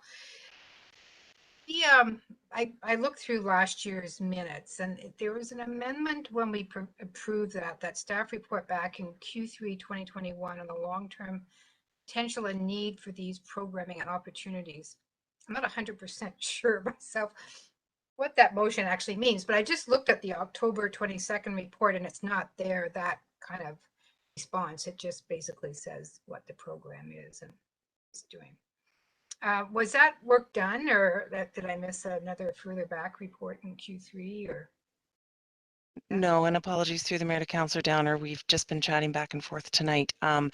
We did try to capture the information about the programs in that information report, but I think you're correct that we missed maybe what the intention of that amendment was. And so apologies for that. We will go away as staff and follow back up with council on that because we just need to chat a little bit further. It certainly wasn't an intentional misunderstanding of the motion, but I think we captured the information through the CBA about the programs, but perhaps missed the intent about the longer term future About funding. what So we will connect what- back on that. Yeah, and what the long term looks like. It looks like one of them was only saying just give us one more year. So I mean that's sort of an indication for us. But certainly the welcoming street one is that something that we need to look at as a long term investment. Okay, I had another one around culture, but maybe I'll put it on the message board. Thanks. Thank you. And Gibson, please. Thank you, through you, Mr. Mayor. Question for Ms. Clack-Bush around the CBAs.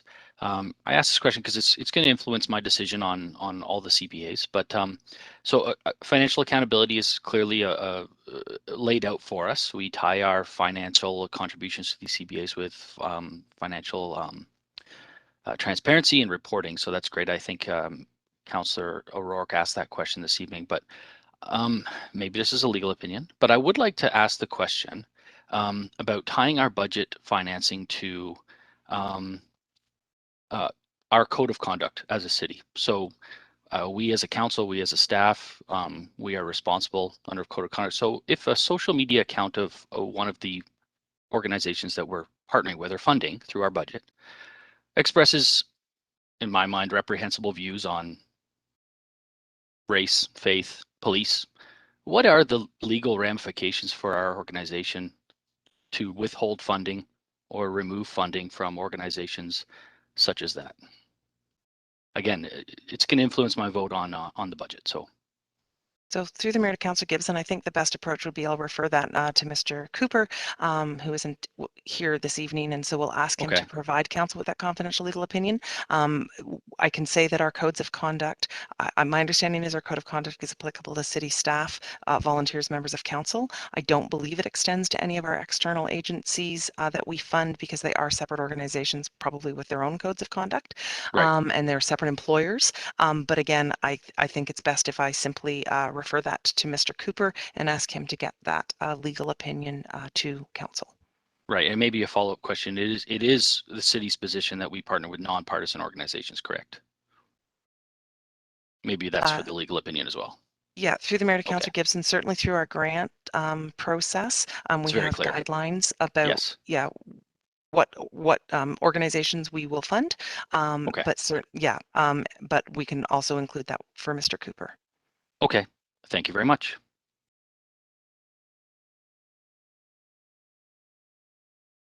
Okay, thank you.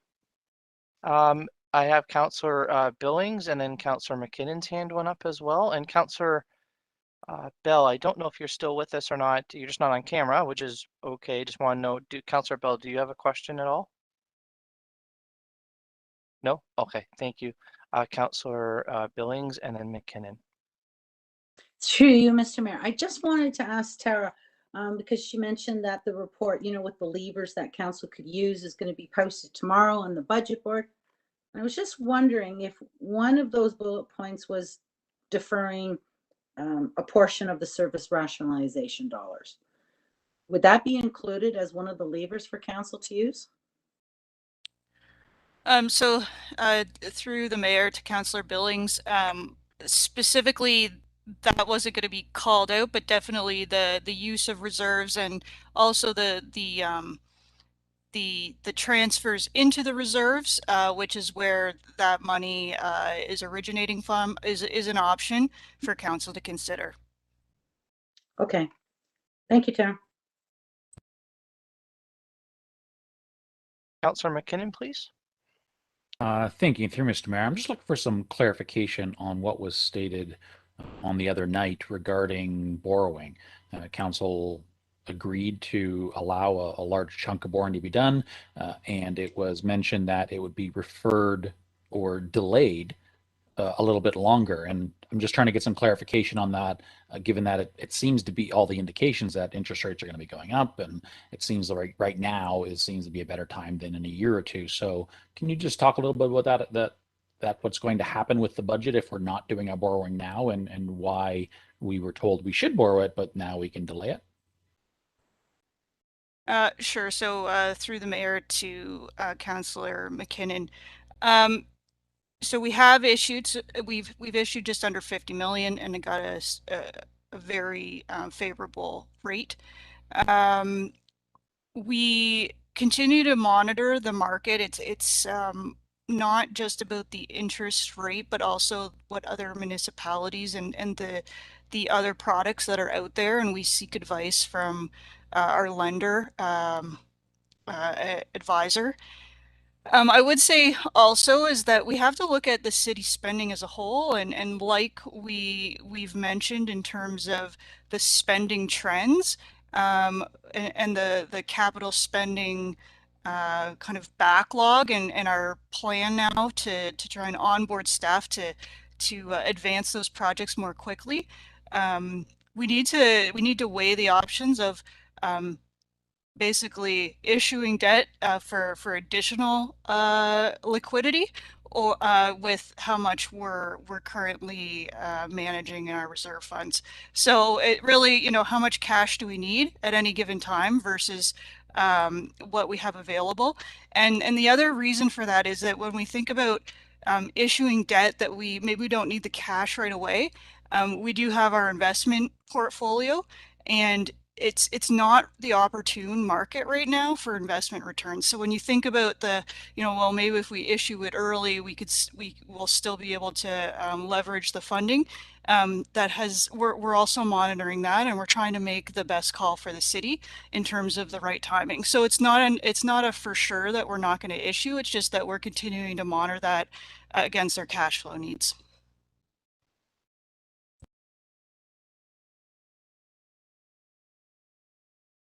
Okay, is there anything further?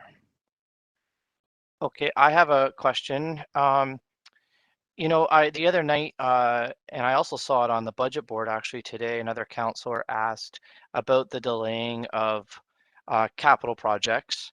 You know, I know that one of the delegates tonight had an opinion that we should not be, you know, delaying the library. And of course, you know, I can also find probably a few thousand people that don't want a library. So there's lots of opinions out there. So what is it in regards to that particular issue? It was discussed, I guess, today at some point with the Breezy Corners people. Tara or Trevor, I don't know, you were both there in regards to the risk factors or what was discussed there. And then So how does that through translate to our options here as one of the levers we could pull? through you, Mr. Mayor, to you, Mr. Mayor. Both Tara and I attended, as you know, Breezy Breakfast this morning. There was an attendee who raised a generic question about the delay of capital projects and used as an example the Baker District, to which I provided a response that indicated that it has been incorporated in our capital program of work, our capital budget. It's been afforded in our onboarding of our operating budget, and that there are contractual obligations attached to that particular complex body of work. That's the extent of the conversation that happened. At no point was it raised by either Tara or myself as to a suggestion or a commentary of any kind. It was simply in response to an attendee's question. And it was specific then to the Baker Street redevelopment, not just the library in itself. I believe the exact titling was "What about Baker?" or something about Baker. Okay. I mean, the public portion, really, most of the public portion, well, not most actually, maybe half of the public portion is the library portion, right?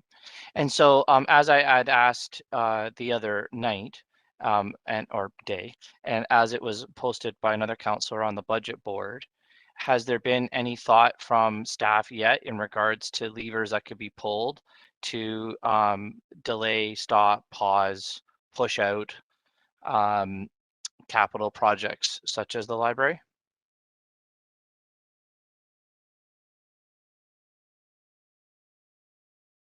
I may defer that question through you, Mr. Mayor, to you, Mr. Mayor. I may defer that question to Ms. Baker. Sure. So And if you don't have the answer now, because I know it's on the budget board, that's fine. I'm sorry to interrupt you, Tara. I just want to know if you've started to work on at least the answer. yes, so absolutely, we're working on the answer, specifically about the two that are up there on the board, but then also about the levers and trying to help with focusing on the capital funding strategies, because we fund capital over like a 20-year kind of amortized span in terms of the way we fund. Targeting projects sometimes doesn't have the impact that you're looking for. So we really would like you to focus on the strategies, like, do you want to reduce infrastructure renewal? Do you want to, you know, those types of concepts, and then that'll help kind of direct the conversation, because those things, those groups of projects have the same risks. Okay, and do you have any idea, and this is a pushy question, so my apologies, I don't mean it to come across this way, but do you have any idea on maybe how long it would take to get that sort of an answer on the budget board? Only because it's a big one for me anyways. It's a big one I'm hearing in the community and from some other councillors to discuss about capital projects, plural. And is that kind of coming together soon, or is that going to be, you know, late next week, or? We're hopeful tomorrow, Oh, and if not tomorrow, first thing Monday. So yes, we're working on that. Yeah. Okay. Okay. Great. Thank you. All right. Well, that's it for questions. And then so now, as I said to you before the break, there may be. Yep. Just one sec, Councillor Billings. There may be some of you, and even myself, that are ready to say out loud, I have an intention. It's just straightforward. You know what you want to do. And then I do know that there's, obviously, we just talked a lot about the budget board tonight. There's still more information to come. But the intent is transparency on trying to make sure we say our intentions. But the other part equally of transparency is, again, I'm always trying to think of the staff and the ability that they're able to go away to handle some of the attentions that might come, because they have to be able to get it all in order. So the budget board closes next. Trevor, you said to Councillor Gibson the other night, the 20 what? Through Mr. Mayor, it's November 23rd. And that is Tuesday? Am I right? Yep. Okay, so so the information would get released on the Tuesday, and that's when the budget board closes. What is a responsible enough time for then councillors to be able to digest the answers, and then also consider sort of intentions and working with the clerks on motions to get that all together? Is 2 days later, 3 days later, like the Friday, okay with staff? Again, I just want to ask staff, just from a workload perspective of having to get it all together, what would be okay? Trevor, Tara, Greg, I know you guys are the ones that have to wade through those. So to you, Mr. Mayor, I would say that at least by Friday next week, and then that gives us time to work internally and discuss if we have any questions and get back. So that I think Friday. Okay, great. Thank you. All right. So, you know what? I didn't see your hand go up, but Councillor Gordon, you already kind of mentioned it a little bit. Oh, you're not on the screen, but maybe Councillor Gordon, I heard you say something in there. I heard. Oh, sorry, Councillor Billing was first. Councillor Billings, Gordon, I think I saw your hand go up. Councillor Gibson. So let's just go and O'Rourke. Let's go with intentions, starting with Councillor Billings and then Gordon. So, Mr. Mayor, so my intention would be to move a motion with respect to the hospital levy, to use some of reserves funds in order to reduce the budget requirement for this line item.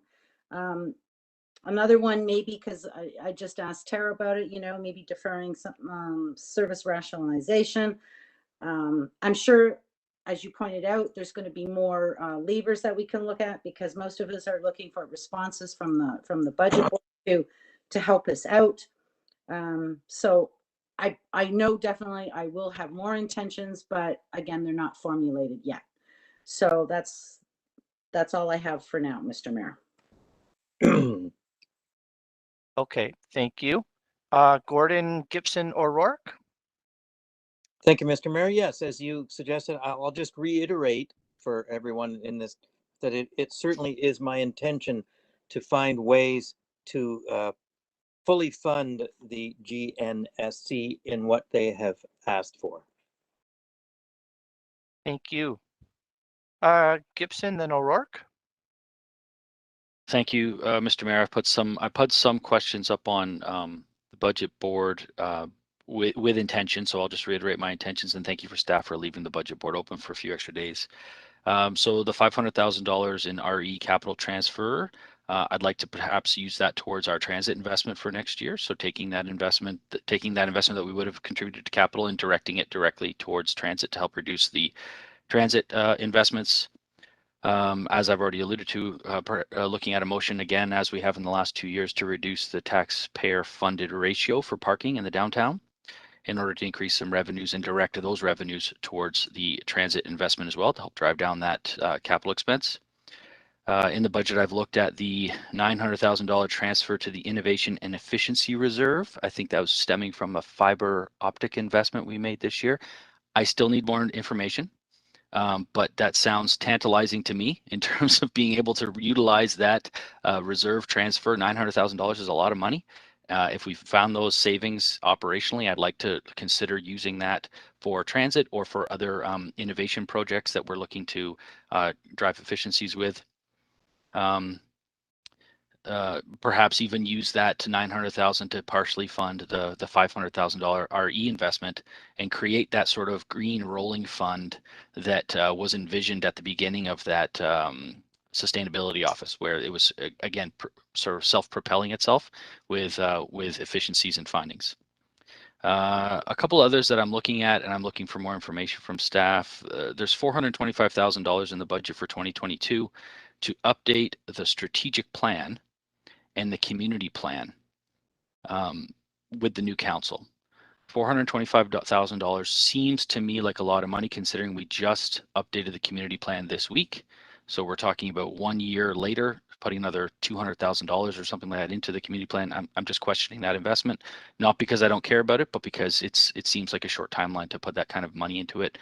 Additionally, given the turnover on councils, perhaps not $250,000 for a new strategic plan update, simple update, not a new strategic plan, but just an update to the plan. Perhaps that funding can be revisited or reduced.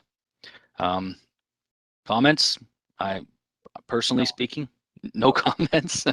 Well, I mean, you can save your comments for the actual budget night. I'm thinking. Okay. Well, my intention is to reduce the budget. I think a 5 to 6% increase is cruel. That's just my opinion. All right. All right. Thank you, Councillor O'Rourke. Moving to you. Thank you, Mr. Mayor. My intention is to look at council's original strat plan priorities when we had that very first meeting, and they were transit, the environment, South End Rec Center, and Baker, so that people could see something tangible move forward. And it's a significant capital investment coming out of a pandemic, which I think is important to stimulate the economy. And we also talked about affordability. So I'm gonna marry those priorities with the gap analysis from the customer or citizen satisfaction and see where we have points of intersection, and transit's there. So I will support the transit for sure. And that said, I am looking at how we can try and either smooth some of that out or reduce the 3.9. So I'm going to ask for more information on those digital signs to see, can we do the feasibility study first before we allocate $1 million? Do we know what that $1 million will cover? So I'd like, I may reduce that by $1 million.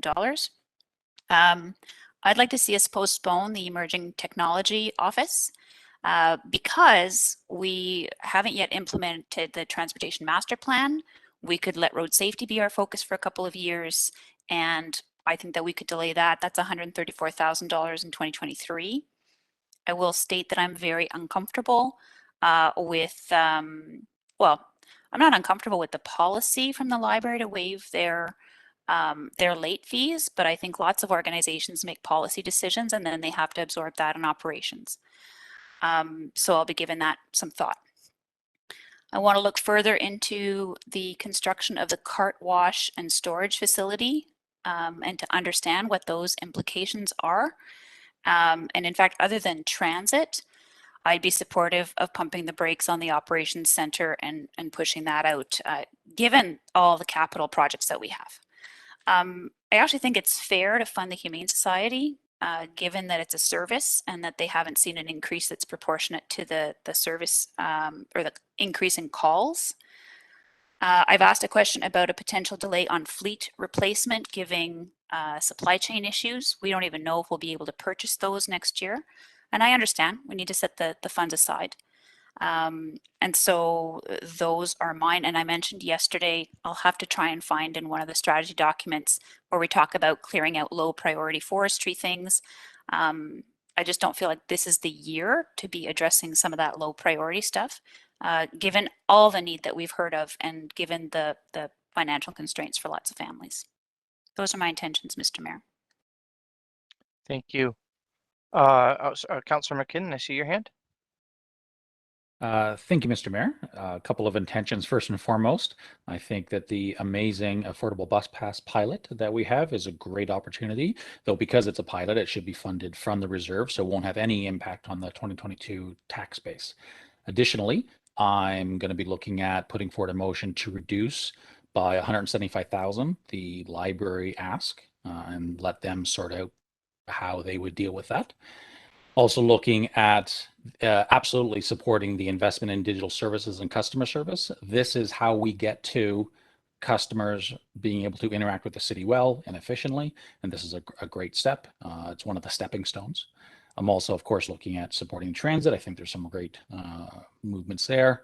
And also, I'm going to be working with Councillor Gibson, he mentioned as well, and I posted some question on the budget board about reducing some of the tax burden on the downtown parking and shifting more of that to a user base, because we do have to fund the transit, and it's a great opportunity to fund transit by increasing some fees, including bringing in some things that are a little bit different, like Sunday usage, for example. So these are some of the things you're going to be looking at, and thanks very much. Thanks, Councillor Salisbury. Saw your hand. Thank you, Mr. Mayor. Actually, my colleagues have brought forward a tremendous amount of points that I share in common. It's a challenge we've got with a really a huge need and a big increase. You know, the two things, perfect storm. So I'm looking forward to some of the answers on the budget board, and I'm looking forward to some of the ideas that some of my colleagues have already brought forward. Thank you. Okay, great. Is there anything else at this time by anyone? No? Okay, I'll just yell out a few things now as the chair. I can't move some of them on budget night, but maybe I'll be just talking to some of my colleagues here on the screen to see if some of you might be willing to do it. The Welcoming Streets initiative, the court support worker, those could look to be one-time funding. And would not increase the tax rate, but would at least continue it as those stakeholders look to find sustainable funding, or if we get information about how to partner with sustainable funding in the next year. But I do want to make sure that those continue. If it's the will of council, I'd like to see those continue. Along with, if we get some more information on the PIN network. Oh, I think somebody mentioned that already. Who mentioned the PIN thing already? Someone did. Oh, you did. Oh, sorry, Councillor Gibson. Okay, so yeah, maybe I'll look into that a little bit more as well, and then really, I'm just looking forward to. I mean, the conversation was broached the other night. Councillor Hofflin mentioned it first, in my recollection, anyways, about levers, and I think it was coming from you, our CAO, for pausing, stopping, deferring, whatever language you want to use on some of our capital projects. And I'm looking forward to the answers on those in regards to those on the budget board, so I can determine if I have an intention there as well. But my main focus will be on reducing the impact of this budget for the entire city, for sure. So with that, that's it for me for now. But I will certainly be very transparent, both publicly and with my colleagues, about anything else that that may come forward by next Friday. So with that, that's it. Thank you very much, everyone, and to the delegations. Appreciate it. And sorry, Councillor Salisbury, before I call for adjournment, I think you said that you had an announcement tonight. That's correct, Mr. Mayor. Following up really the budget workshop, the delegation night that we had tonight, the extended budget board and the citywide town hall, a really robust process. We're going to be hosting a community conversation on Tuesday, November the 30th at 7 p.m. The intent of that is really just people who want to reach out and speak to us one-on-one before we go into deliberations, to share and discuss priorities, opinions, aspirations that'll really help form sort of the tone of our community in the West End anyways, with regards to those. All the information is on ward4guelph.ca, but it's on Tuesday, November 30th, just after the citywide virtual town hall that we're going to have. Yeah, and actually, thank you. That makes sense to do it right after the citywide town hall availability. And speaking of that, Tara, would you maybe mind just stating for us where people can get information in regards to the citywide town hall? Sure. Sorry to hit you Yes, that off thanks. the top, but That's yeah. okay. The town hall, like you said, is on Tuesday evening. It's going to be broadcast live on YouTube and you know the other avenues, Facebook, and there are going to be opportunities for the community to text in their questions, and the executive team and myself will be there and we'll be responding to questions in real time. And we hope that it can facilitate a good conversation and answer any of those remaining questions that are out there. Great, thank you. And when you said Tuesday, is it the 23rd or is it the 30th? Oh, sorry, the 23rd. Next week, the 23rd. Okay, and Councillor Salisbury, just to make sure, is that the same night as yours? I thought I heard you say the 30th. No, I'm sorry. no, it'll be after that. We really wanted to sort of allow this process to roll out with all the various ways that people can get information and participate. It's really a last chance to sort of have your thoughts with one-on-one with your councillors before we go into deliberation. And so it is the 30th. I just want to make sure that thumbs up from you on that. It is the 30th? Yeah, okay, great. And then Councillor McKinnon, you had your hand up as well for an announcement. Yeah, thank you, Mr. Mayor. Through you, we've mentioned it a couple times, but might be new viewers, so we'll mention it again. So Councillor Rourke and I are holding a Ward 6 budget town hall on Wednesday, November 24th, and that will be from 7 to 9 virtually. You can get all the information if you're interested in attending on Councillor Rourke or my social media feeds. Thanks.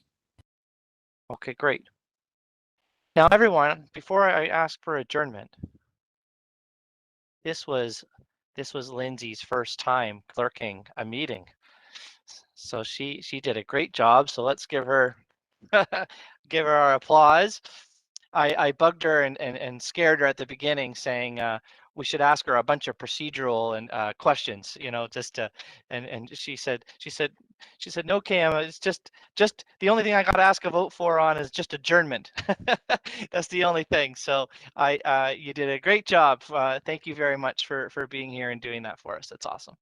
All right, so let's make sure we don't mess up adjournment for her. Okay, let's be good on that one. Councillor Billings is moving the motion and seconding the adjournment for me. Councillor Downer, and let's see all those hands to make it easy for Lindsay to. Looks unanimous to me, and that's where you go. Yes. Okay, great. Have a good night, everyone. The meeting's over. Take care. Stay safe. We'll see you another time. Bye bye.